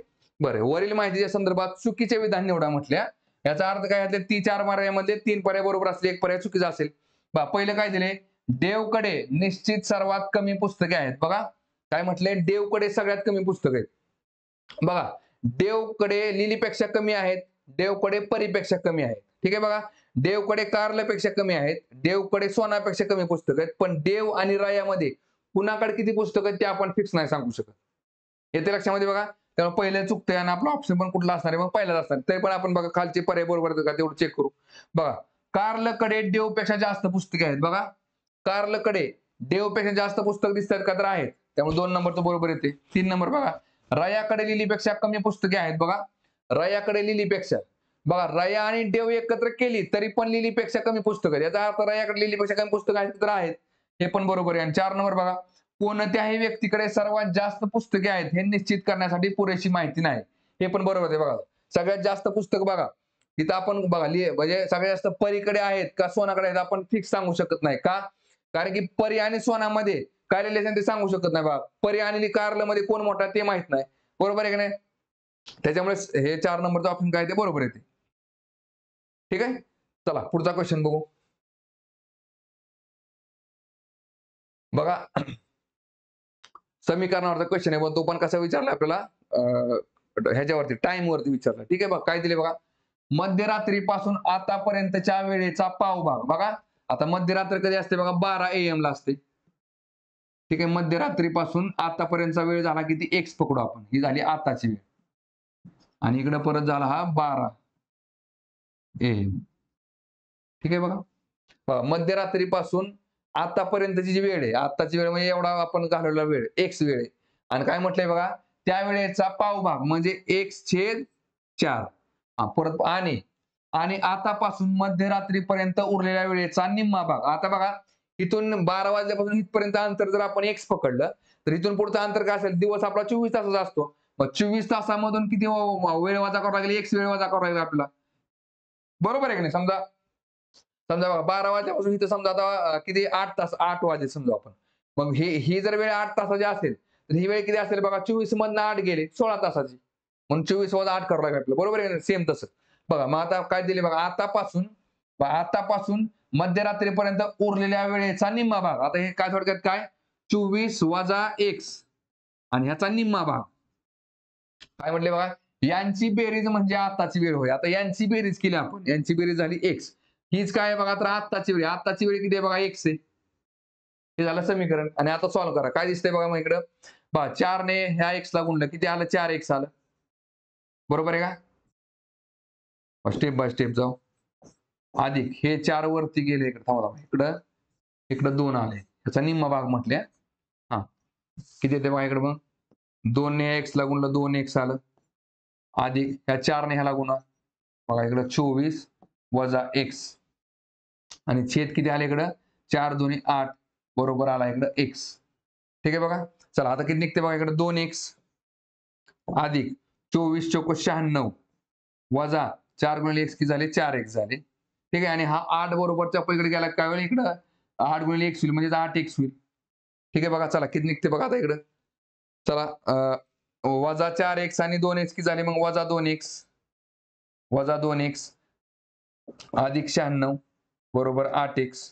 बघा आता हे 8x हे वजा 2x बरोबरच्या पलीकडे टाका काय होईल बघा 8x अधिक 2x आणि हे 96 आहे असं. म्हणजे बघा किती वर किती आलं इकडे बघा इकडं. बघा 8 आणि 2 किती झाले 10x. 10x बरोबर किती दिले तुम्हाला त्यांनी इकडे 96. मग x ची व्हॅल्यू काय असेल बघा तर 9.6 बरोबर आहे का. 96/10 जर केला आपण तर किती येते बघा 9.6 तास येते. बरं आता 9.6 म्हणजे 9 वाजले ठीक आहे पण 0.6 म्हणजे किती मिनिटं. तर बघा आता दशाच्या अपूर्णांकाच्या पुढे एक घर आहे बरोबर. थोडक्यात हे कसं मांडणार आहे आपण बघा 6/10 बरोबर आहे की नाही. आता 1 तास आपला किती मिनिटाचा असतो तर 60 मिनिटाचा असतो. याला फक्त काय करा 60 ने गुणायचं. बाकी निघते इकडे मग शून्याला शून्य गेलं 6 36 मिनिटं. म्हणजेच काय 9 वाजून 36 मिनिटं. किती आलं इकडे मग 9 वाजून 36 मिनिटं. म्हणजे उत्तर आला आपला ऑप्शन नंबर 3. ठीक आहे. चला पुढचा क्वेश्चन बघू.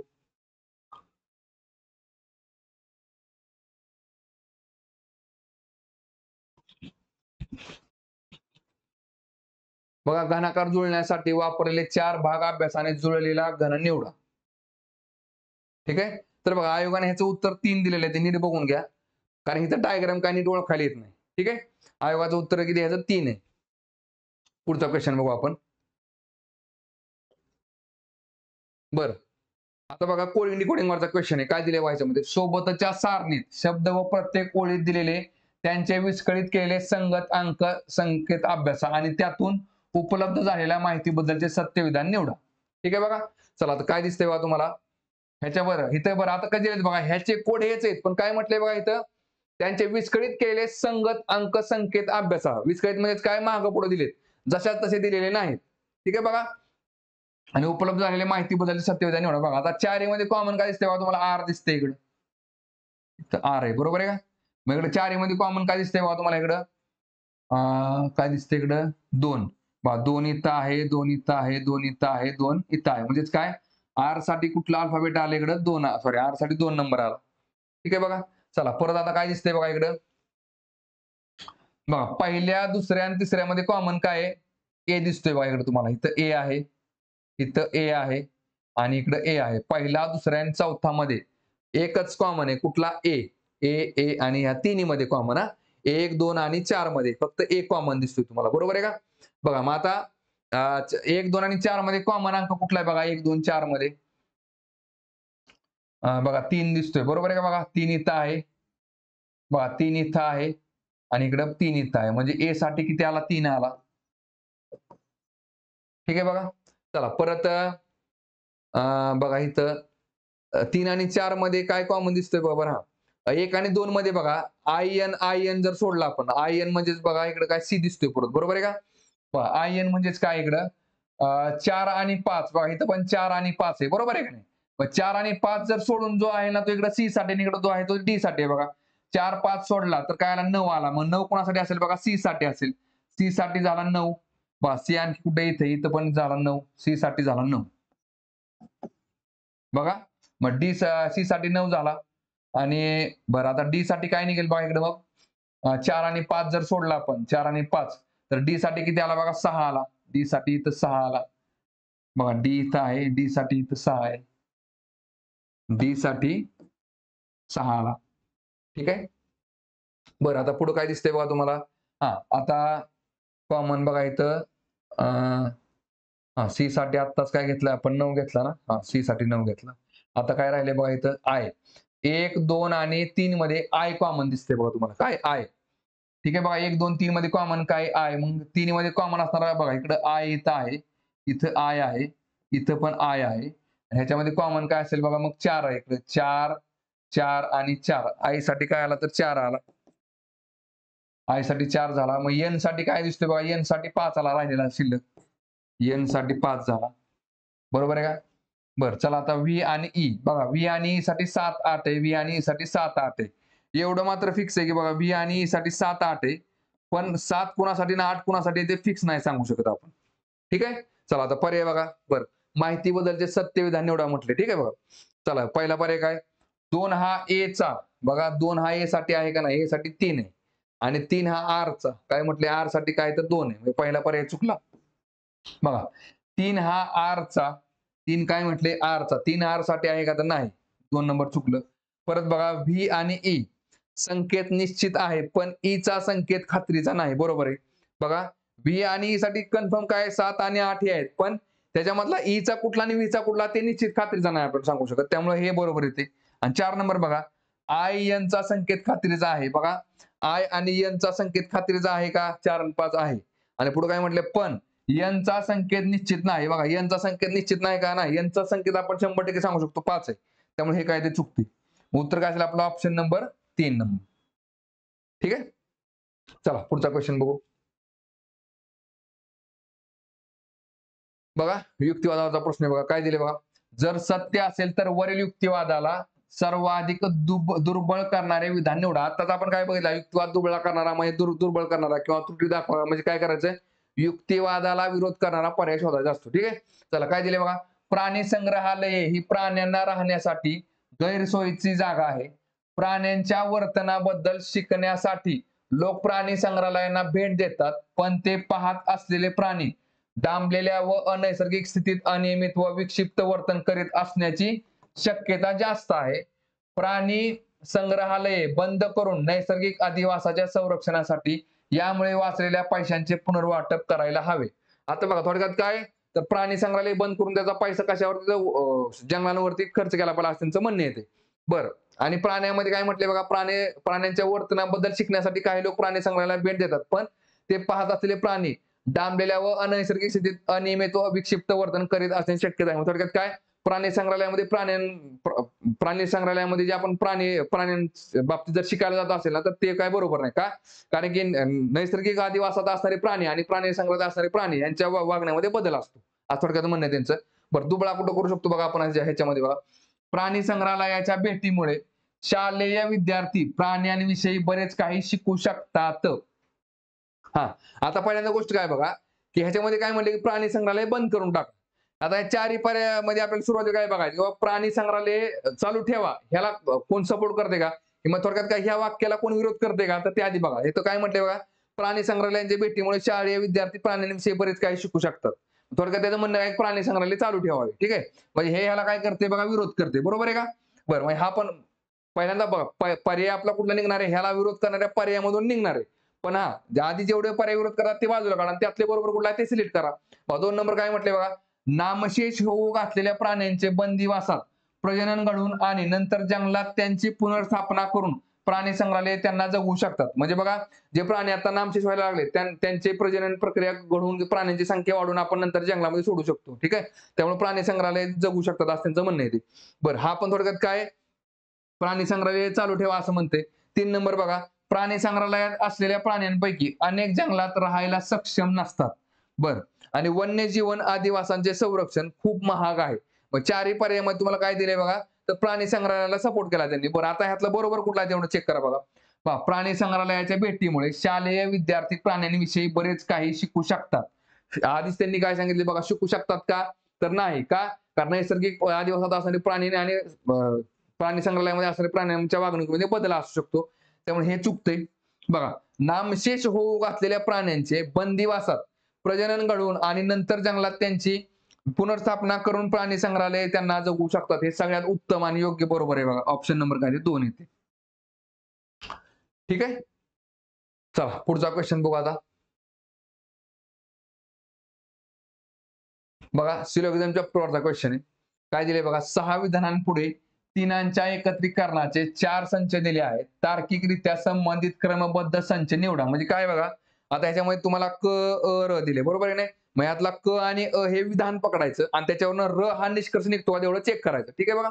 चला आता क काय म्हटले बघा, पहिला पर्याय चेक करू आपण. कोणीही तालीमबाज शाकाहारी नाही. बघा, तालीमबाज, कोणीही तालीमबाज काय म्हटले बघा, शाकाहारी नाही. पहा शाकाहारीचा आणि तालीमबाजाचा काहीही संबंध नाही. पुढे बघा काय म्हटले बघा इथं आता क झाला बघा काय म्हटले सर्व हॉकी खेळाडू तालीमबाज आहेत. बघा सर्वच्या सर्व हॉकी खेळाडू कुठे येणार आहेत बघा मग इथं आतमध्ये येतील. सर्वच्या सर्व हॉकी खेळाडू काय आहेत? सर्व हॉकी खेळाडू तालीमबाज आहेत. तालीमबाजच्या आतमध्ये हॉकी आहे. ठीक आहे. आता ह्याच्यावर र हा निष्कर्ष जेवढा येतो तेवढं चेक करायचं. र काय म्हटलंय बघा कोणीही हॉकी खेळाडू शाकाहारी नाही. बघा आता मला सांगा बघा हे हॉकी खेळाडू आहेत हा निष्कर्ष काय म्हटलंय बघा कोणीही हॉकी खेळाडू शाकाहारी नाही. मला सांगा ह्या सर्कलच्या आतमध्ये यायला परमिशन नाही आणि हा सर्कल कुठे तालीमबाजच्या ह्या सर्कलच्या आतमध्ये त्यामुळे साहजिकच आहे शाकाहारीचा आणि हॉकी खेळाडूंचा काही संबंध येणार नाही. त्यामुळे बघा कोणीही हॉकी खेळाडू शाकाहारी नाही हे काय ते बरोबर येते. त्यामुळे ऑप्शन नंबर पहिलाच बरोबर आहे. बाकीचे काय चेक करत बसायची गरज नाही. ठीक आहे. चला पुढचा क्वेश्चन बघू. बघा काय दिले बघा प्रश्नामध्ये पुढील माहिती काळजीपूर्वक अभ्यासून दिलेल्या माहितीशी विसंगत असलेला पर्याय निवडा. A B C D E F व जी सूर्यास्त पाहण्यासाठी ओळीत बसलेले आहेत पण ते दिलेल्या क्रमानेच असतील असे नाही. बघा सिटिंग अरेंजमेंट वरचा प्रश्न तो पण कसा आहे का ओळीत बसणाऱ्यांचा किती व्यक्ती आहेत बघा तर 1 2 3 4 5 6 7 जण आहेत. ठीक आहे. इथं 7 व्यक्ती दाखवा बघा 1 2 3 4 5 6 आणि 7. ठीक आहे बघा. चला आता काय दिले बघा एफ व ए यांच्या दरम्यान फक्त 3 व्यक्ती आहेत. बघा एफ आणि ए च्या दरम्यान किती व्यक्ती आहेत तर बघा 1 2 3 व्यक्ती आहेत. ठीक आहे. बरं पुढे काय दिले बघा एफ व ए ओळीच्या अगदी टोकांना बसलेले नाहीत. बघा एफ आणि ए या टोकांना नाहीत. मग राहिले कुठं मधी बघा हे किती व्यक्ती आहेत बघा 1 2 3 4 5 म्हणजेच काय बघा एफ तुम्हाला काय करावं लागेल हे 2 जर सोडले तर बरोबर मध्ये 5 जण बसतात. मग एफ एक तरी इथे येऊ शकतो किंवा एफ इथं असेल तर ए इथं असेल. बघा एफ आणि ए च्या मध्ये 1 2 3 जण आहेत. बरोबर का आणि एफ आणि ए काय म्हटले बघा टोकांना नाही. पण उलट पण असू शकतं एफ या साईडला पण असू शकतो आणि ए इथं पण असू शकतो. जेवढ्या कंडिशन निघतं 2 शक्यता निघतात का दोन्ही शक्यता आणि प्रश्न काय करा सॉल्व्ह करत जायचं. ठीक आहे बघा चला पुढे काय दिले बघा आता ए व जी यांच्या दरम्यान फक्त 2 व्यक्ती आहेत. बघा ए आणि जी च्या मध्ये किती व्यक्ती आहेत 2. आता इकडे तर जी मांडू शकत नाही जी इकडे मांडावं लागेल बघा 1 2 आणि इथं कोणाला जी आला बघा ए आणि जी च्या मध्ये 2 व्यक्ती आहेत. परत बघा इकडे जी कुठं मांडावं लागली या साईडला बघा हे 2 व्यक्ती सोडले मध्ये आणि इकडे जी मांडला बघा ए आणि जी च्या मध्ये 2 व्यक्ती आहेत. ठीक आहे ह्याचा विषय संपलेला आहे. हे झालेले पुढे काय दिले बघा ई ही व्यक्ती ए किंवा एफ ची लगतची शेजारी नाही. म्हणजे ई हा व्यक्ती ए आणि एफ च्या शेजारी नाही. बघा ई हा व्यक्ती बघा इथं एफ च्या पण शेजारी येणार नाही आणि ए च्या शेजारी इथं पण नाही इथं पण नाही राहिला कुठं मग इथं ई हा व्यक्ती इथे बघा इथं पण खाली बघितलं आपण ई हा व्यक्ती ए च्या शेजारी नाही इथं पण नाही इथं पण नाही आणि एफ च्या शेजारी इथं पण नाही राहिला कुठे इथे येईल ई हा व्यक्ती. ठीक आहे बघा. चला परत पुढे काय दिले बघा ही व्यक्ती बी च्या उजवीकडून तिसरी आहे. बघा ही व्यक्ती काय म्हटले बघा बी च्या उजवीकडून तिसरी. बघा आता जर बी इथं मांडला तर काय बघा इकडे 1 2 3 बरोबर बघा बी च्या उजव्या साईडला 3 नंबरला ई आहे. मग बी इथं पण मांडू शकतो मी बघा बी च्या उजव्या साईडला बघा 1 2 3 नंबरला ई आहे. ठीक आहे बघा चला परत पुढं बी ही व्यक्ती ए ची लगतची शेजारी नाही. म्हणजे बी आणि ए शेजारी नाहीत. बघा बी आणि ए शेजारी नाही त्याचा अर्थ काय याचा विषय संपला. आता वर फोकस करा राहिले काय बघा मग आता हा तर ई ही व्यक्ती सी ची लगतची शेजारी नाही. बघा ई च्या शेजारी सी नाही मग सी कुठे येईल बघा तर सी हा इथे येईल. मग राहिले काय बघा ए बी सी राहिला कोण डी ई एफ आणि जी झाले 7 जण. बरं आता काय दिले बघा ह्याच्यामध्ये माहितीशी विसंगत बघा माहितीशी विसंगत असलेला पर्याय निवडा. ठीक आहे मग थोडक्यात चुकीचा पर्याय निवडायचा आहे. 3 पर्याय बरोबर असले याच्यामध्ये. पहिला पर्याय बघा जी व बी हे एफ चे लगतचे शेजारी आहेत. बघा जी व बी जी आणि बी एफ च्या शेजारी आहेत का तर आहेत. बघा एफ शेजारी जी पण आहे एफ च्या शेजारी बी पण आहे. पहिलं काय झालं बरोबर झालं. चला 2 नंबर जर ए व ई यांनी स्वतःच्या जागांची आदला बदल केली तर बघा आता ए आणि ई ए कुठे बघा इथे ए आणि ई ने जागांची आदला बदल केली इथं ए आला आणि इथं ई गेला.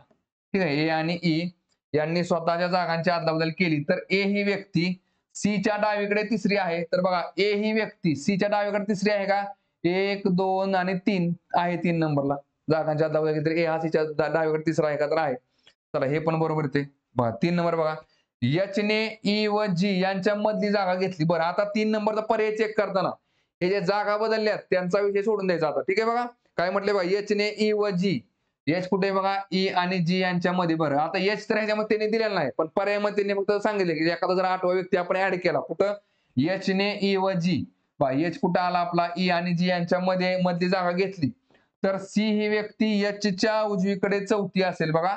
तर सी ही व्यक्ती काय म्हटलंय बघा एच च्या उजवीकडे चौथी बघा 1 2 बघा एच च्या उजवीकडे 1 2 3 4 4 नंबरला सी आहे का तर आहे त्यामुळे 3 नंबर पण बरोबर आहे. 4 नंबर बघा काय म्हटले एफ ही व्यक्ती एक तर जी च्या डावीकडे किंवा उजवीकडे असेल बघा. एफ ही व्यक्ती जी च्या डावीकडे किंवा उजवीकडे नाही. एच ही व्यक्ती एफ ही व्यक्ती 100% जी च्या कुठे आहे तर डावीकडे आहे. त्यामुळे 4 नंबर काय ते चुकते. त्यामुळे उत्तर काय असेल आपलं ऑप्शन नंबर 4 झालं कारण आपल्याला त्यांनी चुकीचा पर्याय विचारलाय. ठीक आहे. चला पुढचा क्वेश्चन बघू आता. बघा कोडिंग डिकोडिंग वरचा प्रश्न आहे. काय दिले बघा aunty is greeting her caretaker या अभिव्यक्तीचे परकीय भाषेतील समान रूप निवडण्यासाठी दिलेली उदाहरणे अभ्यासा व दिलेले नियम वापरा. येथे नियमाला अपवाद नाही आणि फक्त पुरवलेल्या अभिव्यक्तीतून तयार झालेले नियमच लागू पडतात.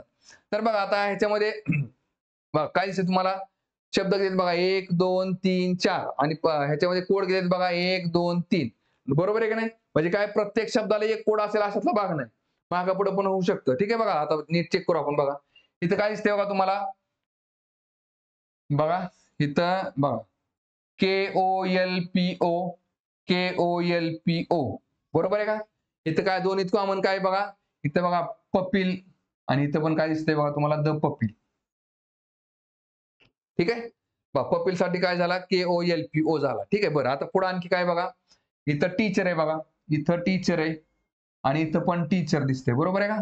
मग बघा 2 आणि 3 मध्ये कॉमन काय दिसतंय बघा RUZEME REZEUME RUZEME. ठीक आहे बघा. ठीक आहे. बर आता मला सांगा इथं काय दिसतंय बघा तुम्हाला म्हणजे हा आता टीचर शब्द शेवटला आहे त्याचा कोड कुठं आलाय मध्ये आलाय. ठीक आहे बघा टीचर शब्द शेवटला आहे त्याचा कोड कुठं आलाय मध्ये आलाय. पपील शब्द शेवटला आहे त्याचा कोड कुठं आलाय मध्ये आलाय. ठीक आहे बघा इथं मात्र बघा पहिल्यांदा काय पपील शब्द आहे तर त्याचा कोड पहिल्यांदा झालाय म्हणजे पहिल्या शब्दाचा कोड पहिल्यांदा दिसतोय तुम्हाला. शेवटच्याचा मात्र मध्ये घेतलाय म्हणजे पहिल्या शब्दाचा कोड सुरुवातीला घेतलाय आणि मधले जे 2 शब्द आहेत त्यातला मधल्याचा कोड पुढे टाकला आणि शेवटच्याचा कोड मध्ये घेतलाय. बघा लक्षात घ्या कसं येतंय बघा. बघा आता इथं काय दिसतंय बघा तुम्हाला बघा इथं इथं हर दिसतंय बरोबर आहे का हर आणि हर. हरला काय केलंय बघा त्यांनी इथं बघा इथं हर वापरल्यामुळे इथं एक वापरलंय. इथं पण हर वापरल्यामुळे त्यांनी इथं एक दिसतोय तुम्हाला. ठीक आहे. आणि बघा हर टीचर बरोबर आहे का मग टीचरचा कोड आधी घेतलाय आणि त्याच्या पुढे एक वापरलाय. इथं पण बघा आंटीचा कोड आधी घेतलेला आहे हा आंटीचा कोड हा झाला आणि हर अलीकडे नंतर त्याचा कोड पुढे टाकलाय एक बरोबर आहे का. मग आता आपल्याला बघा इथं काय दिसतंय आपल्याला आंटी इज ग्रीटिंग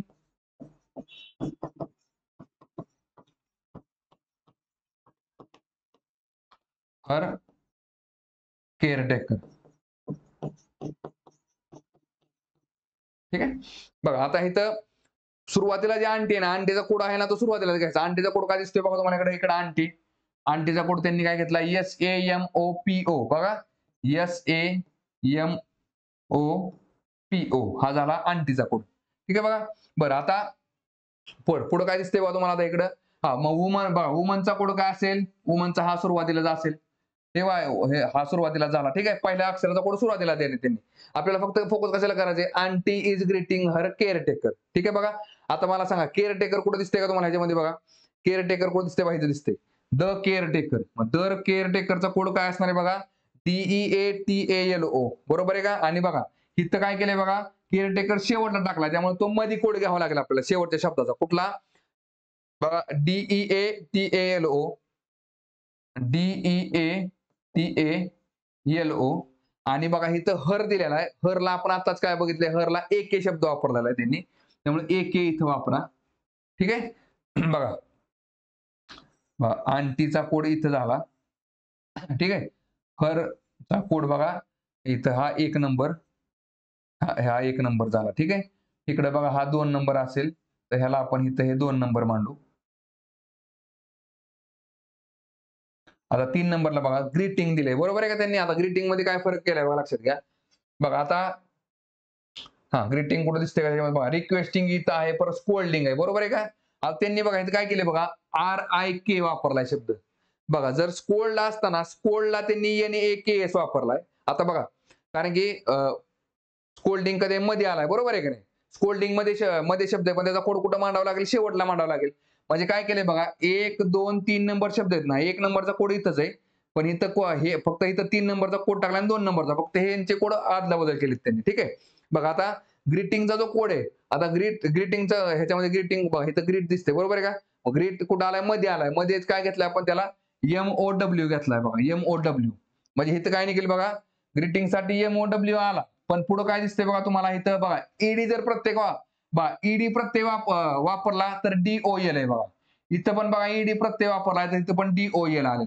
याचा अर्थ काय? आणि बघा इथं जर ING प्रत्यय वापरला त्यांनी तर ING ला काय येते बघा, RIK. इथं पण ING आहे बघा, ING ला परत काय दिसते तुम्हाला? RIK. म्हणून बघा इथं काय निघेल बघा, इथं ग्रीटिंग साठी बघा, ग्रीटला काय झाला? MOW आणि परत काय करायचं? RIK. ING वापरल्यामुळे. मग असा कोड दिसतोय बघा तुम्हाला, SAMOPO बघा, SO. हा, हे तर काय आहे? इथं हे झालं SA इथं बघा, SAMOPO इथं दिसतंय. परत बघा DEATALO ओके AK आहे आणि परत MOWRIK उत्तर काय ते आपलं ऑप्शन नंबर 2. ठीक आहे. चला पुढचा क्वेश्चन बघू. बघा काय दिल्या प्रश्नामध्ये, 1008 ला कोणत्या लहान संख्येने गुणले असता उत्तर पूर्ण वर्ग येते? बघा आता मला सांगा, 1008 चे अवयव काढायचे. बरं ठीक आहे बघा, 1008 चे अवयव काढा. काय दिसते बघा तुम्हाला? बे पंचे 10 आणि बे चोक 8. ठीक आहे बघा. चला परत दोन्ही भाग जातोय. बे दुनी 4 आणि 1 5, बे पंचे 10, बे दुनी 4. ठीक आहे बघा. चला परत आता इथं काय निघते बघा परत, बे एक बे, बे दुनी 4 आणि 5, बे सख्ख 12. परत बे सख्ख 12, बे त्रिक 6. परत काय ते बघा, 3 3 दुनी 6, 3 एके 3. परत 3 एके 3, 3 सत्त 21. ठीक आहे बघा. आता हे 2 गुणिले 2 झाला 2 चा वर्ग. परत हा 2 गुणिले 2 झाला 2 चा वर्ग. परत हा 3 गुणिले 3 झाला 3 चा वर्ग. आता फक्त काय बघा 7 दिसतोय. मग वर्ग संख्या घ्यायची. कसं असतं लक्षात घ्या. समजा मी 2 चा वर्ग गुणिले 5 चा वर्ग केलं तर काय असतं बघा, 5 दुने 10 चा वर्ग असतो. हा लक्षात घ्या. समजा मी तर 2 गुणिले 3 गुणिले 5 केलं. मग 2 चा वर्ग गुणिले 3 चा वर्ग गुणिले 5 चा वर्ग. तर काय निघतं बघा, 5 त्रिक 15, 15 दुने 30. हा 30 चा वर्ग असतो थोडक्यामध्ये. मग इथं काय दिसतंय बघा तुम्हाला, जर ही जर संख्या इथं 7 आलाय, हा पण अवयव घ्यावा लागेल. इथं 7 मांडलाय, बरोबर आहे की नाही? मग वर्ग संख्या जर बघा 1008 ला कोणत्या संख्येने लहान संख्येने गुणले असता उत्तर पूर्ण वर्ग येईल? तर ह्या संख्येला फक्त 7 ने गुणलं तर काय ते बघा 7 चा वर्ग होईल. बरोबर आहे का? त्यामुळे इथं उत्तर काय निघेल बघा 7, ऑप्शन नंबर 2. कारण 7 एक वेळेस आलाय, बरोबर आहे? ह्याचे अवयव पडले आपण. 7 एक वेळेस आलाय. एकदा आणखी 7 ने गुणले की बरोबर ती संख्या पूर्ण वर्ग होऊन जाते. ठीक आहे. चला पुढचा क्वेश्चन बघू आता. बघा काय दिले बा प्रश्नामध्ये, फर्निचरच्या 3 वस्तूंची सरासरी किंमत 15,000 रुपये आहे. जर त्या वस्तूंच्या किमतींचे गुणोत्तर 3:5:7 असेल तर सर्वात स्वस्त वस्तूची किंमत किती? आता मला सांगा, त्या वस्तूंची किंमत आपण आधी गुणोत्तरामध्ये बघू. किती निघते बघा, एक वस्तू 3x आहे, दुसरी वस्तू किती आहे 5x आहे आणि तिसरी वस्तू किती आहे बघा 7x आहे. ठीक आहे बघा. आणि ह्यांची बेरीज ही झाली गुणोत्तरामध्ये. संख्येमध्ये किती आहे बघा, तर सरासरी किती दिलेले 15,000 दिलेले. 15,000 असेल तर याचा अर्थ काय, 15,000 गुणिले किती वस्तू आहेत, तर 3 वस्तू आहेत. ठीक आहे. चला किती निघते बघा मग, 7 आणि 3 10 आणि 5 15. 15x बरोबर 15 त्रिक किती झाले 45. हे झाले 45,000. मग काय करा, x जाग्याला ठेवा आणि 15 बरोबरच्या पलीकडे टाका. काय निघेल बघा, 45,000 भागिले इकडे किती आलं 15. किती निघते बघा, 15 की 15, 15 त्रिक 45 म्हणजे किती आले इकडे 3,000 आलं. x ची व्हॅल्यू 3,000 झाली. आपल्याला विचारलं काय, तर सर्वात स्वस्त वस्तूची किंमत किती? सगळ्यात स्वस्त वस्तू कुठली आहे बघा, तर 3x आहे. मग 3x ची किंमत किती असेल बघा, 3 गुणिले 3,000 बरोबर किती झाले बघा 9,000. म्हणजेच ऑप्शन नंबर 3. ठीक आहे. चला पुढचा क्वेश्चन बघू. बघा रेशिओ अँड प्रपोर्शन चॅप्टरवरची क्वेश्चन आहे. काय दिले बघा, जर ए चे बी शी गुणोत्तर किती दिले बघा, 5 दिलेले. बा ए च बी बरोबर गुणोत्तर किती आहे, 5 7 दिले त्यांनी. परत बी च सी बरोबर गुणोत्तर किती दिलेले, 6 11. बी च सी बरोबर किती दिलेले, 6 11. ठीक आहे. आणि विचारले काय, तर ए बी सी चे गुणोत्तर किती? बघा आता काय करायचं बघा, इथं हे मांडून घ्या असं. ठीक आहे बा, एचं बी बरोबर 5 7, बीचं सी बरोबर 6 11. ठीक आहे, एबीसीचं काढायचं. आता इथे कुठली संख्या मांडायची बघा, 7 मांडून टाका. हा, इथे 7च्या शेजारी 7 मांडा, इकडे 6च्या शेजारी 6 मांडा. आणि बघा आता 6 पंचे 30, 6 7 42 आणि हे x असता 42 x आणि इकडे परत आखरी साथी 77 x. म्हणजे किती झालं बघा, 30 42 77, 30 42 77 म्हणजे ऑप्शन नंबर 3. ठीक आहे, चला पुढचा क्वेश्चन बघू. बघा आलेखावरचा प्रश्न काय दिले बघा, y इज इक्वल टू 7 ही रेषा खालीलपैकी कोणत्या रेषेला समांतर आहे. बघा हा झाला तुमचा x ऍक्सिस, हा झाला तुमचा y ऍक्सिस. आणि काय म्हटले बघा इथं, बघा आता इथं आपल्याला काय दिले, y इज इक्वल टू 7 म्हणजे इथं काय दिले बघा, y ची व्हॅल्यू किती आहे इकडं, इकडं y इज इक्वल टू झाली 7, y इज इक्वल टू झालं 7. ठीक आहे बघा, आता मला सांगा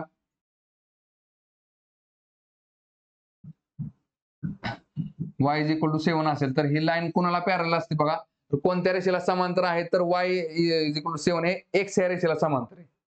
हे कशाला समांतर आहे, तर x या रेषेला समांतर आहे. ठीक आहे, मग इकडे कारण कसं असतं लक्षात घ्या, इथं समजा आपण बघा आता हे x आणि y मांडले, त्याची इथं 7 आहे मांडलो आपण, बरोबर आहे की नाही. मग ही रेष जर आपण मांडली अशी तर ही रेष कशाला समांतर असते, तर x या रेषेला समांतर असते. ठीक आहे, उत्तर काय असेल आपलं, ऑप्शन नंबर 4 x अक्ष. ठीक आहे, चला पुढचा क्वेश्चन बघू. बघा काय दिले बघा, जॉमेट्रीवरचा प्रश्न आहे बघा, एका वर्तुळाचे क्षेत्रफळ हे 6 सेंटीमीटर व 8 सेंटीमीटर त्रिज्या असणाऱ्या दोन वर्तुळांच्या क्षेत्रफळाने एवढे असेल तर त्या वर्तुळाची त्रिज्या किती बघा. बघा एका काय दिले बघा, एक मोठा सर्कल आहे आणि त्याचं क्षेत्रफळ किती आहे बघा. बरं, वर्तुळाच्या क्षेत्रफळाचा फॉर्म्युला काय असतो, पाय आर स्क्वेअर, बरोबर आहे का. वर्तुळाचे क्षेत्रफळ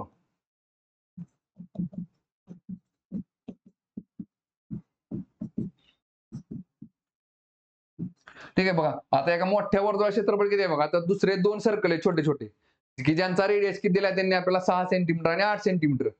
ठीक आहे बघा, आणि त्या दोघांचं मिळून जेवढं क्षेत्रफळ आहे ना तेवढं एका मोठ्या सर्कलचं क्षेत्रफळ आहे. पण आता बघा लक्षात घ्या, काय निघेल बघा, मग पाय आर स्क्वेअर, बघा हा एक नंबर द्या म्हणजे अलीकडचा, अधिक पाय आर स्क्वेअर आणि 2. लक्षात आहे का, मग दोन रेडियस दिले ना आपल्याला, रेडियस एक 6 सेंटीमीटर, रेडियस 2 8 सेंटीमीटर. आणि आता बघा लक्षात घ्या, ह्या दोन्हीमध्ये आता हे झालं पाय आर स्क्वेअर, दोन्हीमध्ये कॉमन काय निघते बघा, पाय निघते, पाय बाजूला काढा आणि ब्रॅकेटमध्ये काय येईल बघा, R1 चा स्क्वेअर अधिक R2 चा स्क्वेअर. ठीक आहे बघा, चला आता पायची व्हॅल्यू काय हे करत बसू ना, काय 22/7 घेत बसायची गरज नाही का, कारण की बघा पायला पाय काय होऊन जाते, बाहेर कॅन्सल होऊन जाते, ह्या पायला हा पाय कॅन्सल होऊन घ्या. कारण की बघा पाय जर बरोबरच्या आपल्याला टाकला छेदाला जाते, पायला पाय कॅन्सल होऊन जातो, लक्षात घ्या कधी पण. चला काय आलं बघा इकडे आता, मग चला एका रेडीची किती आहे, तर बघा 6चा वर्ग आहे आणि दुसरा किती आहे, तर 8चा वर्ग आहे. किती निघेल बघा, 6 6 36 अधिक 8 8 64. मग किती निघाले बघा, 60 आणि 30 90 आणि 10 100. म्हणजे रेडियस किती आला बघा, आर स्क्वेअर झाला 100. म्हणजे जो मोठा जो सर्कल असेल तर त्या वर्तुळाची त्रिज्या किती असेल, तर बघा आर इज इक्वल टू किती येते, मग 10 येते. 100 कितीचा वर्ग येते, 10चा वर्ग आहे. रेडियस किती आला, मग 10. म्हणजे जो ऑप्शन नंबर 3 10 सेंटीमीटर. ठीक आहे, चला पुढचा क्वेश्चन बघू. बघा नफा तोटावरचा क्वेश्चन आहे, काय दिले बघा, गणेशने 15% नफा घेऊन एक कार सार्थकला विकली. सार्थकने 5% तोटा सहन करून ती कार अंकुरला 43,700 रुपयाला विकली. तर गणेशने ती कार किती रुपयांमध्ये खरेदी केली. बघा गणेशने एक कार आपण समजा आपण 1 रुपयाला खरेदी केली आणि त्याने ती काय केली बघा, 15% नफ्याने कोणाला विचारले, सार्थकला विकली. मग त्याने 115% विकली, ती खरेदी किमतीच्या 15% नफा म्हणजे 115%ला विकली त्यांनी, बरोबर आहे का. हा परत काय केलं बघा, आता हिथं जी काय रक्कम आली ही सार्थकची गणेशची विक्री किंमत आहे पण सार्थकची खरेदी किंमत आहे. मग सार्थकने हिथं जी काय किमतीला विकत घेतली त्या किमतीला 5% तोटा सहन करून ती कार परत अंकुरला विकली. बघा मग सार्थकची विक्री किंमत किती आहे बघा, 95%, कारण 5% तोटा सहन केला त्यांनी. आणि त्यानंतर त्यांनी कोणाला विकले, अंकुरला. किती रुपयाला विकले, तर बघा 43,700 रुपयाला. आणि विचारलं का, तर गणेशने ती कार किती रुपयाला घेतली, खरेदी केली. तर मग थोडक्यात काय एक्सची किंमत काय विचारलं त्यांनी आपल्याला. मग एक जागाला ठेवा, एक जागाला ठेवा आणि संख्या बरोबरच्या पलीकडे टाका. बघा 43,700 गुणिले हे बरोबर गेले का, पुढे गेले काय बघा, 100/95 परत गुणिले 100/115, 100/115. ठीक आहे, चला आता भागाला बघा, 5 1 5, 5 9 5 म्हणजे 19 5 95. परत इकडे बघा 5 8 40, 3 राहिले. 5 7 35 आणि 2 37 5 चोक 20. ठीक आहे, चला परत आता किती येते बघा इकडं. हा 19 एके बघा 19 एक 19 19 19 19 चोक 84. हा बघा 19 5 95. 19 दोन्ही 38 19 चोक 76. 19 चोक किती आले इकडं 76 आणि 10 86 आणि 1 87 11. परत 19 9 सक 54 19 गुणिले 6 किती दिले बघा 6 9 54. 6 1 6 आणि 5 11 114 बरोबर आहे. बघा 19 चोक 76 खाली राहिले 11 11 वर 4 114 19 सख 114. ठीक आहे आणि वरती आहे तो 0 460. बरं चला परत पुढे काय ते बघा 5 ने भागाला होता. चला 5 5 दुने 10 5 त्रिक 15. इकडे किती आलं बघा बरं 23 ने भाग जातोय बघा इथं. मग काय करायचं डायरेक्ट बघा 23 गुणिले 5 आलाय बरोबर आहे. 23 गुणिले 5 115 आहे. आता भाग घालवा बघा 23 1 23 23 दुने 46 आणि 5 1 5 5 चोक 20 4 आले. 4 वरती किती आहे बघा 4 गुणिले 100 गुणिले 100 100 गुणिले 100 म्हणजे 4 वर किती शून्य आहेत 1 2 3 4 1 2 3 आणि 4 म्हणजे 40,000 रुपये खरेदी किंमत आहे. ऑप्शन नंबर पहिला. ठीक आहे, चला पुढचा क्वेश्चन बघू. बघा डिव्हिजिबिलिटी रूलचा प्रश्न आहे बघा.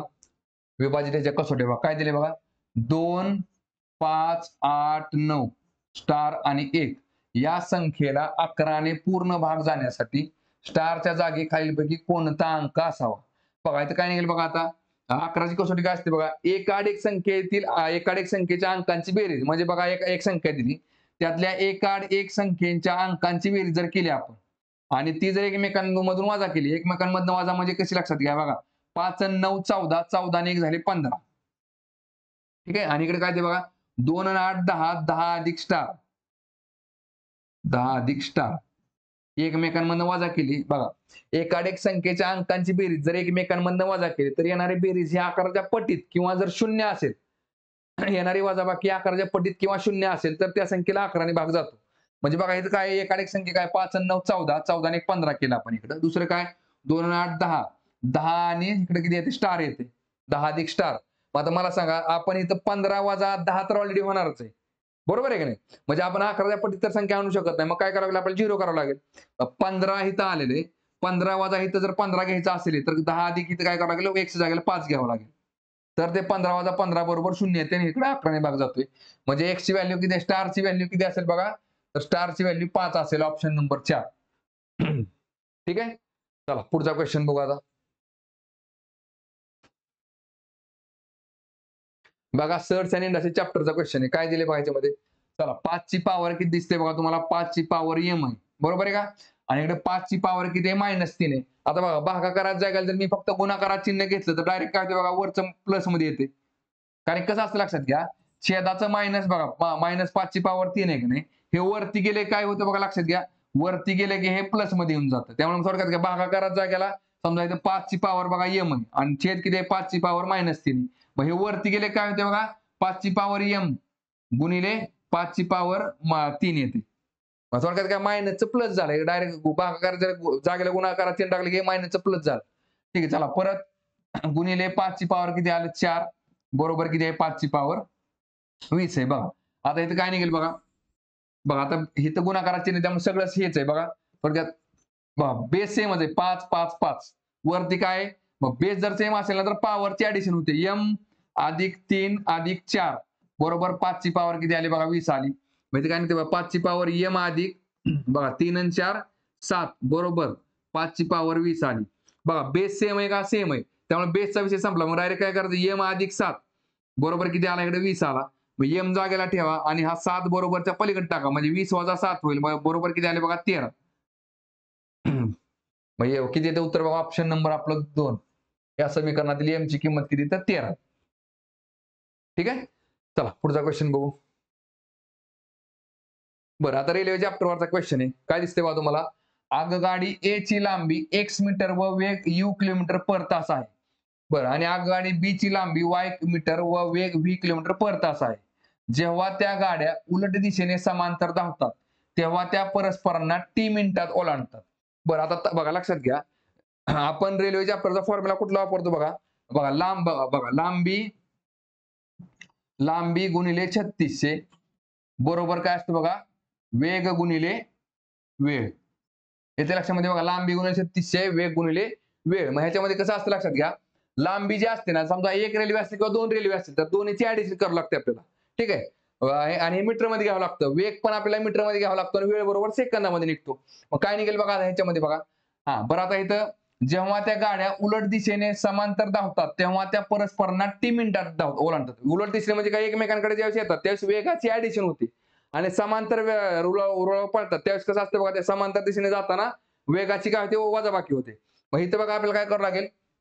बघा लांबी गुणिले किती आहे बघा, 3600 म्हणजे बघा ए ची लांबी किती आहे, x मीटर आहे. ए ची लांबी झाली x मीटर आणि बी ची लांबी किती आहे बघा, y मीटर आहे. दोन्ही रेल्वेची लांबी किती झाली, x अधिक y गुणिले 3600. आणि बरोबर वेग बघा, आता दोन्ही गाड्या आहेत, पहिल्यांदा काय दिलं, दोन्ही गाड्या एकमेकांच्या विरुद्ध दिशेने येतात, बरोबर आहे ना. त्यामुळे तिथे काय होईल बघा, वेगाची ऍडिशन होईल. वेग किती आहे बघा, एका गाडीचा u आहे, दुसऱ्या गाडीचा v आहे. तिथे काय निघेल बघा, u अधिक v आणि गुणिले काय निघेल बघा, वेळ निघेल. वेळ किती दिलाय बघा त्यांनी आपल्याला, तर टी मिनिटात ओलांडेल. आपण असं समजू की टी मिनिट म्हणजेच काय, 1 मिनिट समजू. एक बघा टी म्हणजेच काय, एक पकडू आपण, एका मिनिटात क्रॉस करेल. ठीक आहे. कारण की बघा परत आपल्याला काय दिले बघा, इथं v ची किंमत विचारली त्यांनी आपल्याला. ठीक आहे. त्यामुळे टीच्या जागेला आपल्याला काहीतरी संख्या घ्यावी लागेल. ती आपण 1 पकडला, 1 ते नाही तर 1 मिनिट पकडला आपण. चला परत पुढे काय दिले बघा. पण जेव्हा त्या एकाच दिशेने समांतर धावतात तेव्हा त्यांना 4 टी मिनिटात ओलांडतात. मग थोडक्यात काय, एका दिशेने म्हणजे एका दिशेने चालले दोन्ही पण, त्यावेळेस वेगाची वजाबाकी होते. मग इथं काय बघा, लांबी आणि 36 सेमच राहणार आहे बघा. लांबी दोन्हीची x प्लस y बरोबर 36 गुणिले 36 राहणार आहे. बरोबर वेगाची मात्र काय वजाबाकी u वजा v आणि गुणिले काय होईल बघा, इकडे आता 4 टी मिनिटं लागतात म्हणजे 4 मिनिटं लागतात पकडू आपण. ठीक आहे. बघा आता इकडची बघा, x अधिक y गुणिले 36 x अधिक y गुणिले 36 सेम दिसते, बरोबर आहे का नाही. याचा अर्थ काय, ह्या दोन्ही संख्यांची ही काय सेम, इथं समीकरण आपण लिहू शकतो काय, ह्या जर संख्या सेम असतील इथं मध्ये बरोबर काय, इथं मध्ये बरोबरचं चिन्ह आहे. थोडक्यात काय मिळणार आहे बघा, इथं मग बघा u अधिक v बघा गुणिले 1 आहे, बरोबर आहे काय, बरोबर u वजा v गुणिले 4 झालं. मग आता मांडू शकतो आपण. आपल्याला u ची पण व्हॅल्यू दिली त्यांनी काय, 50. u ची व्हॅल्यू किती आली बघा, 50 अधिक v आणि बघा ह्याने 1 ला गुणलं तर काय तेच राहणार आहे, बरोबर. बघा इथं काय 50 वजा v गुणिले 4. बघा आता इकडे काय 50 अधिक v बरोबर या 4 ने 50 ला गुणलं 5 चोक 20 200 झाले, वजा 4 ने v ला गुणलं 4 v झाले. आता हे 50 बरोबरच्या पलीकडे टाका, काय होईल बघा, 200 वजा 50 आणि हे वजा 4 बरोबरच्या अलीकडे आणा म्हणजे काय होईल बघा, प्लस होईल 4v अधिक 4v. बघा मग 200 मधनं 50 गेले 150 राहिले आणि 4 आणि 1 झाले बघा 5v झाले. काय निघते बघा, इकडे 20 जागेला ठेवा आणि 5 बरोबरच्या पलीकडे टाका. 150 भागिले 5 बरोबर किती निघते बघा, 5 त्रिक 15 म्हणजे 30. म्हणजे उत्तर काय निघालं बघा, आपला ऑप्शन नंबर पहिला 30 किलोमीटर. बरं आता ह्याच्यामध्ये बघा, तुम्हाला जर कॉन्सेप्ट माहित असेल ना तर हे सगळं मांडत बसायची पण गरज नाही का. बघा लक्षात घ्या, लांबी सेम आहे, लांबी आहे गुणिले 36 हे तर सगळं सेम आहे. फक्त फरक काय बघा, जातानाचा वेग. इथं काय दिले बघा तुम्हाला, वेळ किती लागलाय बघा, वेळ लागलाय तुम्हाला t आणि 4t. मग थोडक्यात काय 1 आणि 4 लागलाय वेळ.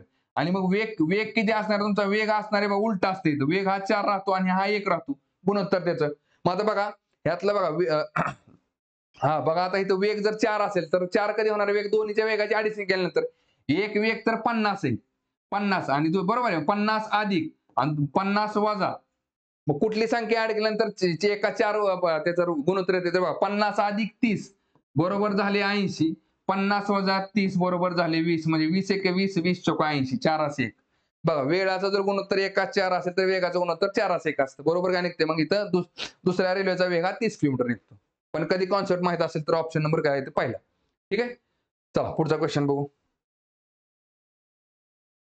बघा अपूर्णांक चॅप्टर वरती क्वेश्चन आहे, काय दिले बघा, खालीलपैकी जास्तीत जास्त व कमीत कमी असलेल्या परिमेय संख्यांमधील फरक राहील. बघा परिमेय संख्या का म्हटले, कारण बघा अपूर्णांकामध्ये मांडलेली संख्या p बाय q मध्ये मांडल्याचा अर्थ काय झाली, परिमेय संख्या. ठीक आहे. बघा आणि ह्यातलं काय बघा, सगळ्यात मोठी सगळ्यात लहान संख्येतला फरक विचारला त्यांनी आपल्याला. सगळ्यात मोठी सगळ्यात लहान आधी काढावं लागेल.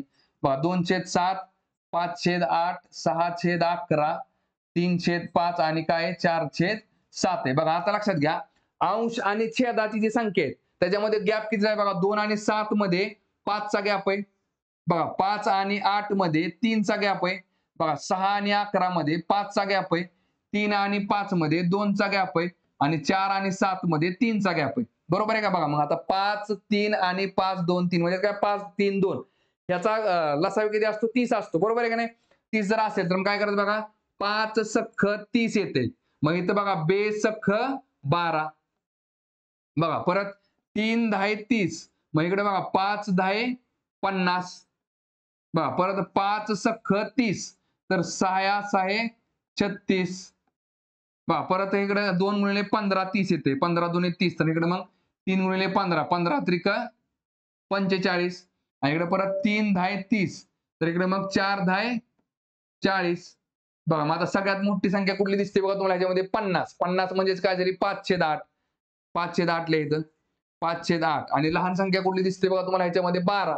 12 म्हणजे 2/7 आणि ह्याच्यातला काय म्हटले फरक विचारला त्यांनी आपल्याला वजाबाकी टाका. किती निघते बघा मग बघा 7 5 35 आणि परत वजा 8 2 16.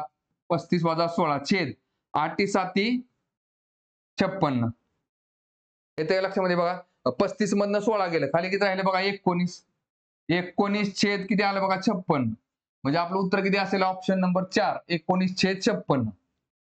ठीक आहे. चला पुढचा क्वेश्चन बघू. बघा सरळ व्याज चक्रवाढीचा प्रश्न काय दिले बघा.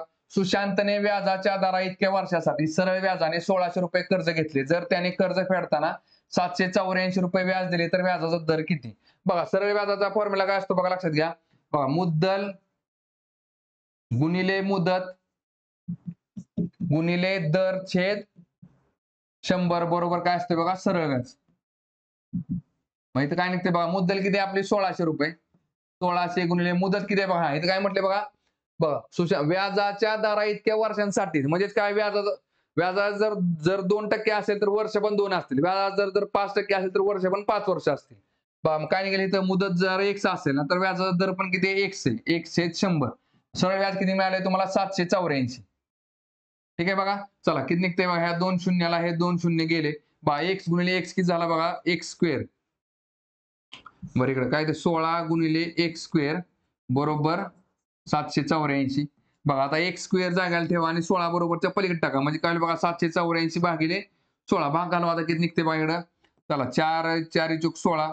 बघा 4 1 4 3 राहिले 4 9 36 आणि 2 राहिले 4 7 24. परत बघा 4 1 4 4 चौक 16 आणि 3 19 4 9 36 49. x square is equal to 49. X square is equal to 49. मग एक्स कितीचा वर्ग 49 कितीचा वर्ग आहे तर 7 चा वर्ग आहे. मग एक्स ची व्हॅल्यू किती झाली बघा 7 झाली. ठीक आहे बघा. हा तर आपल्याला काय व्याजाचा दर काय होता तर 7% आणि किती वर्षासाठी म्हटलं असेल तर पण 7 वर्षासाठी झालं. ठीक आहे. चला पुढचा क्वेश्चन बघू आता. बघा जॉमेट्रीचा क्वेश्चन आहे काय दिले बघा याच्यामध्ये. एका गाडीच्या चाकाचा व्यास 3.5 मीटर आहे. बघा व्यास म्हणजेच काय असतं बघा आता सर्कल काढला आपण हा सर्कल हा झाला रेडियस. रेडियस म्हणजेच काय झाली त्रिज्या. ठीक आहे. आणि आणखीन एक ही अशी रेष मारली दुसरा एक रेडियस काढला. बरोबर आहे का. मग या पूर्ण रेषेला काय म्हणतो आपण व्यास. आणि एवढ्या फक्त रेषेला एवढी असेल तर काय असते त्रिज्या. 2 रेडियस म्हणजेच काय झाला 2 पूर्ण रेडियस प्लस रेडियस किती झाला तर एक डायमीटर झाला. डायमीटर म्हणजेच काय झाला व्यास झाला. ठीक आहे बघा. आता विचारलं का आपल्याला एका गाडीच्या चाकाचा व्यास 3.5 मीटर आहे. 2.2 किलोमीटर अंतर पूर्ण करण्यासाठी चाकाचे किती फेरे होते. आता फेरे म्हणजेच काय बघा लक्षात घ्या. आपल्याला परीघ काढावं लागेल. परीघ म्हणजे काय असतं बघा एक सर्कल आहे. आता बघा हे सर्कल आहे. त्या सर्कलवरती आपण एक दोरी घेतली आणि दोरी घेतली आणि ती दोरी काय केली ह्याच्यावरती मांडली आपण अशी. ठीक आहे बघा आणि इथून कट करून परत ती सरळ मांडली आपण. मग ह्या परीघाची जेवढी काही लांबी असते ना ती लांबी म्हणजे काय झालं बघा चाकाचा एक फेरा झाला. ठीक आहे. ह्याला काय म्हणतो आपण परीघ. आता परीघ काढावं लागेल. परीघाचा फॉर्म्युला काय असतो बघा. परीघाचा फॉर्म्युला काय असतो तर 2πr. 2πr बघा. आता इथं मग डायमीटर तर माहिती आहे आपल्याला. डायमीटर बघा डायमीटर म्हणजेच काय असतं बघा रेडियस प्लस रेडियस. आता आपल्याला बघा व्यास किती आपला इथं व्यास त्याने डायमीटर म्हणजेच काय झाला व्यास. ठीक आहे बघा व्यास किती आपला 3.5 आहे. म्हणजे 2r ची व्हॅल्यू किती आहे बघा 3.5 आहे. आणि पायची व्हॅल्यू किती असते 22/7. 22/7 गुणिले 3.5. मग फक्त काय करा आता हे 35 पूर्णांकामध्ये लिहा. 22 गुणिले 35 करा. अंशाला जर 1 शून्य वाढवा तर छेदाला पण 1 शून्य वाढवा. खाली पण 70 करा इकडे. आणि आता भाग घालवा. बघा किती निघते बघा 7 1 7 7 5 35. परत 5 1 5 5 दुने 10, परत बे एक बे 11 दुने 22 म्हणजे 11 मीटर आलं. ठीक आहे बघा. आणि आपल्याला रस्ता किती मीटरचा आहे बघा आपला 2.2 किलोमीटर बघा.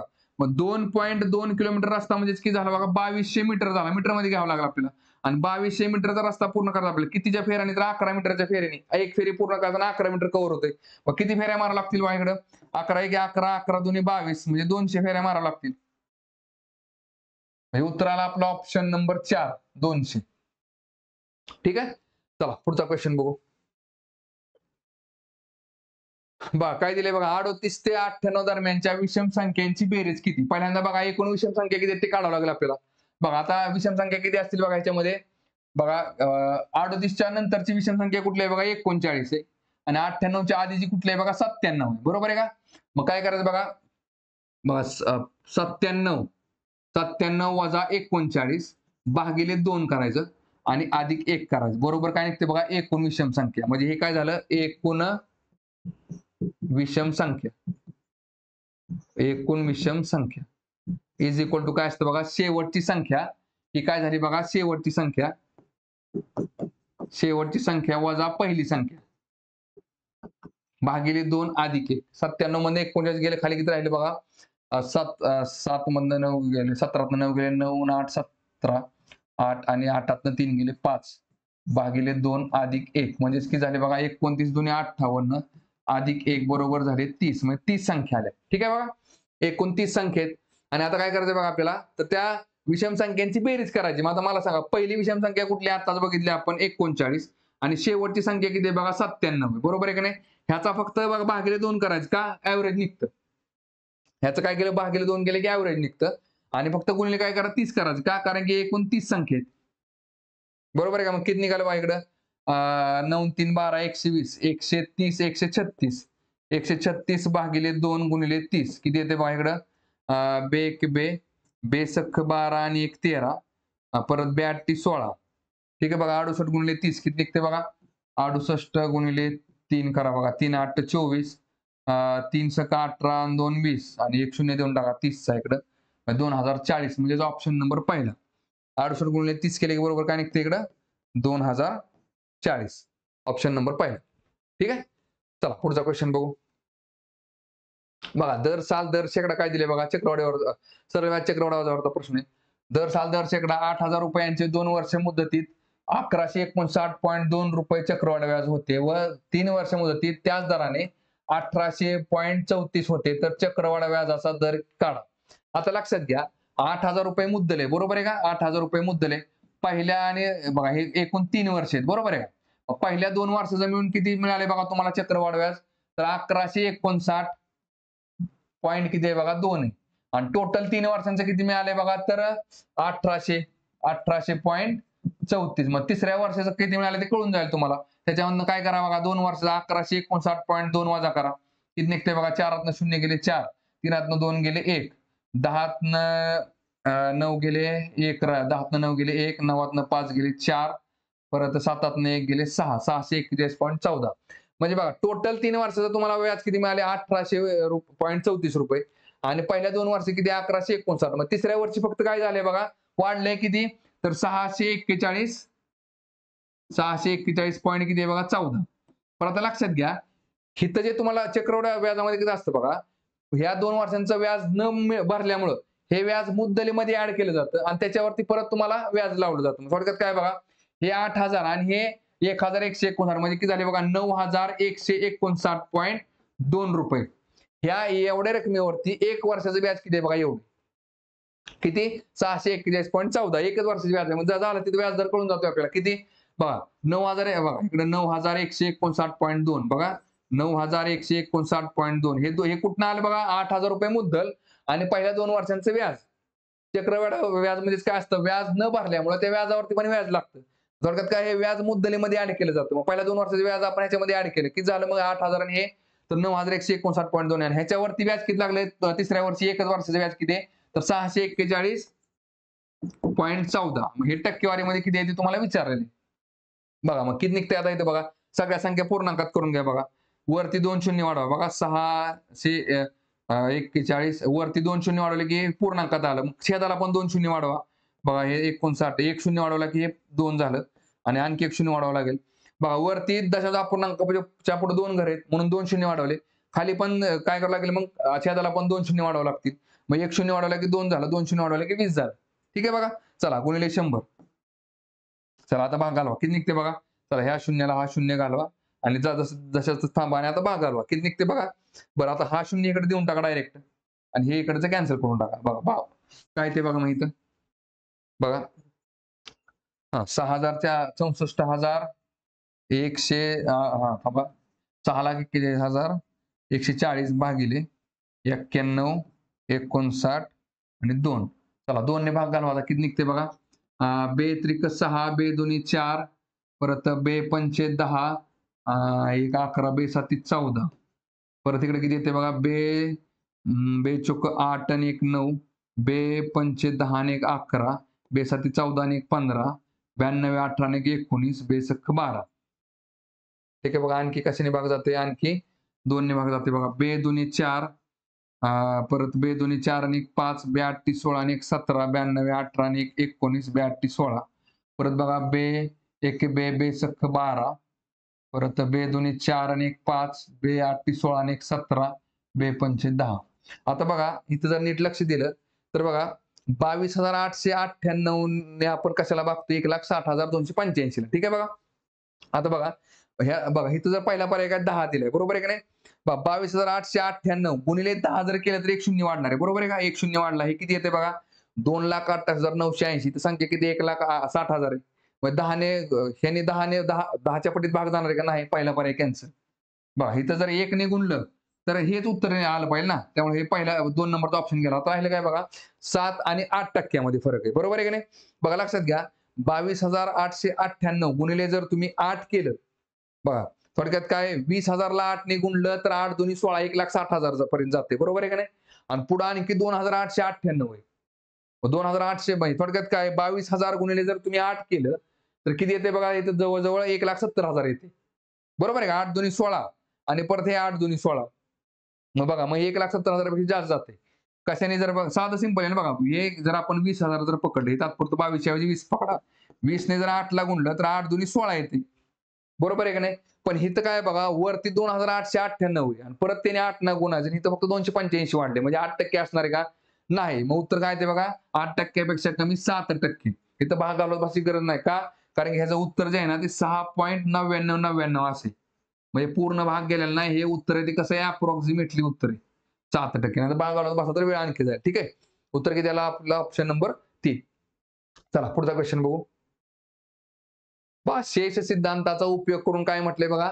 एक्स चा cube minus 3x² plus x plus 1 या बहुपदीस x मायनस 1 ने भागाकार करा आणि बाकी काढा. बघा आता एक्स क्यूब वजा 3x² अधिक x अधिक 1 छेद x वजा 1. आता लक्षात घ्या इथं बाकी निघाली याचा अर्थ काय. बाकी का निघाली याचा अर्थ त्यांनी एक्सच्या जागेला त्यांनी काय केले बघा संख्या पकडली. एक्सच्या जागेला एक्सची व्हॅल्यू पकडली. आता एक्सच्या जागेला तुम्ही कुठलीही व्हॅल्यू पकडा. आपण इथं बघा 2 पकडा 3 पकडा 4 पकडा काही फरक पडत नाही. आपण समजा बघा आता समजा 3 पकडलं तर काय निघते बघा. समजा 2 ने पकडू आपण सुरुवातीला बघा. 2 चा घन किती झाला बघा. 2 चा घन वजा 3 1 च्या जागेला 2 टाका. इथं वर्ग आला अधिक 2 अधिक 1 छेद किती आला इकडे 2 वजा 1 बघा किती निघते बघा इकडे. मग 2 चा घन झाला 8 झाला. परत बघा 2 चा वर्ग झाला 4 4 त्रिक 12 वजा 12 अधिक 2 अधिक 1 मग किती निघते बघा 8 आणि 2 10 आणि 1 11 वजा 12 अधिक 11 किती येते बघा वजा 1 येते. वजा 1 छेद किती आहे बघा 2 आतनं 1 गेले खाली राहिले 1 मग 1 छेद 1 म्हणजेच काय भाग पूर्ण जातोय. बाकी किती राहते शून्य राहते. ठीक आहे बघा. तेच जर बघा आता बघा मी 1 च्या जागेला 3 टाकलं तर 3 चा घन येते वजा 1 च्या जागेला 3 ची व्हॅल्यू टाकायची. तिकडे 3 चा वर्ग अधिक हे किती आलं 3 अधिक 1. ठीक आहे. 1 च्या जागेला मी काय केलं 3 ची व्हॅल्यू टाकली आणि छेदाला किती आलं इकडं 3 वजा 1 बघा किती निघते इकडे. मग 3 चा घन किती झाला 3 त्रिक 9 9 त्रिक 27 वजा बघा 3 चा वर्ग झाला 3 त्रिक 9 9 त्रिक 27 परत अधिक 3 आणि 1 4 अधिक 4 छेद किती आला बघा इकडं 3 वजा 1 किती आलं 2 आलं बघा. मग 27 27 कॅन्सल राहिले काय 4 छेद 2 म्हणजे बे 1 बे बे दोन्ही 4 2 ही बाकी नाही 2 ने भाग गेलेला आहे. भाग पूर्ण गेला. भाग पूर्ण गेला म्हणजे बाकी किती राहिली शून्य राहिली. ऑप्शन नंबर 3 म्हणजे बघा इथं x च्या जागेला तुम्ही 2 घ्या 3 घ्या 4 घ्या 5 घ्या तरी पण भाग पूर्ण जाणारे बाकी किती राहते? 0 राहते. म्हणून ते येतं उत्तर आपलं किती? Option number 3. ठीक आहे? तर बघा, थांबू आता आपण या ठिकाणी.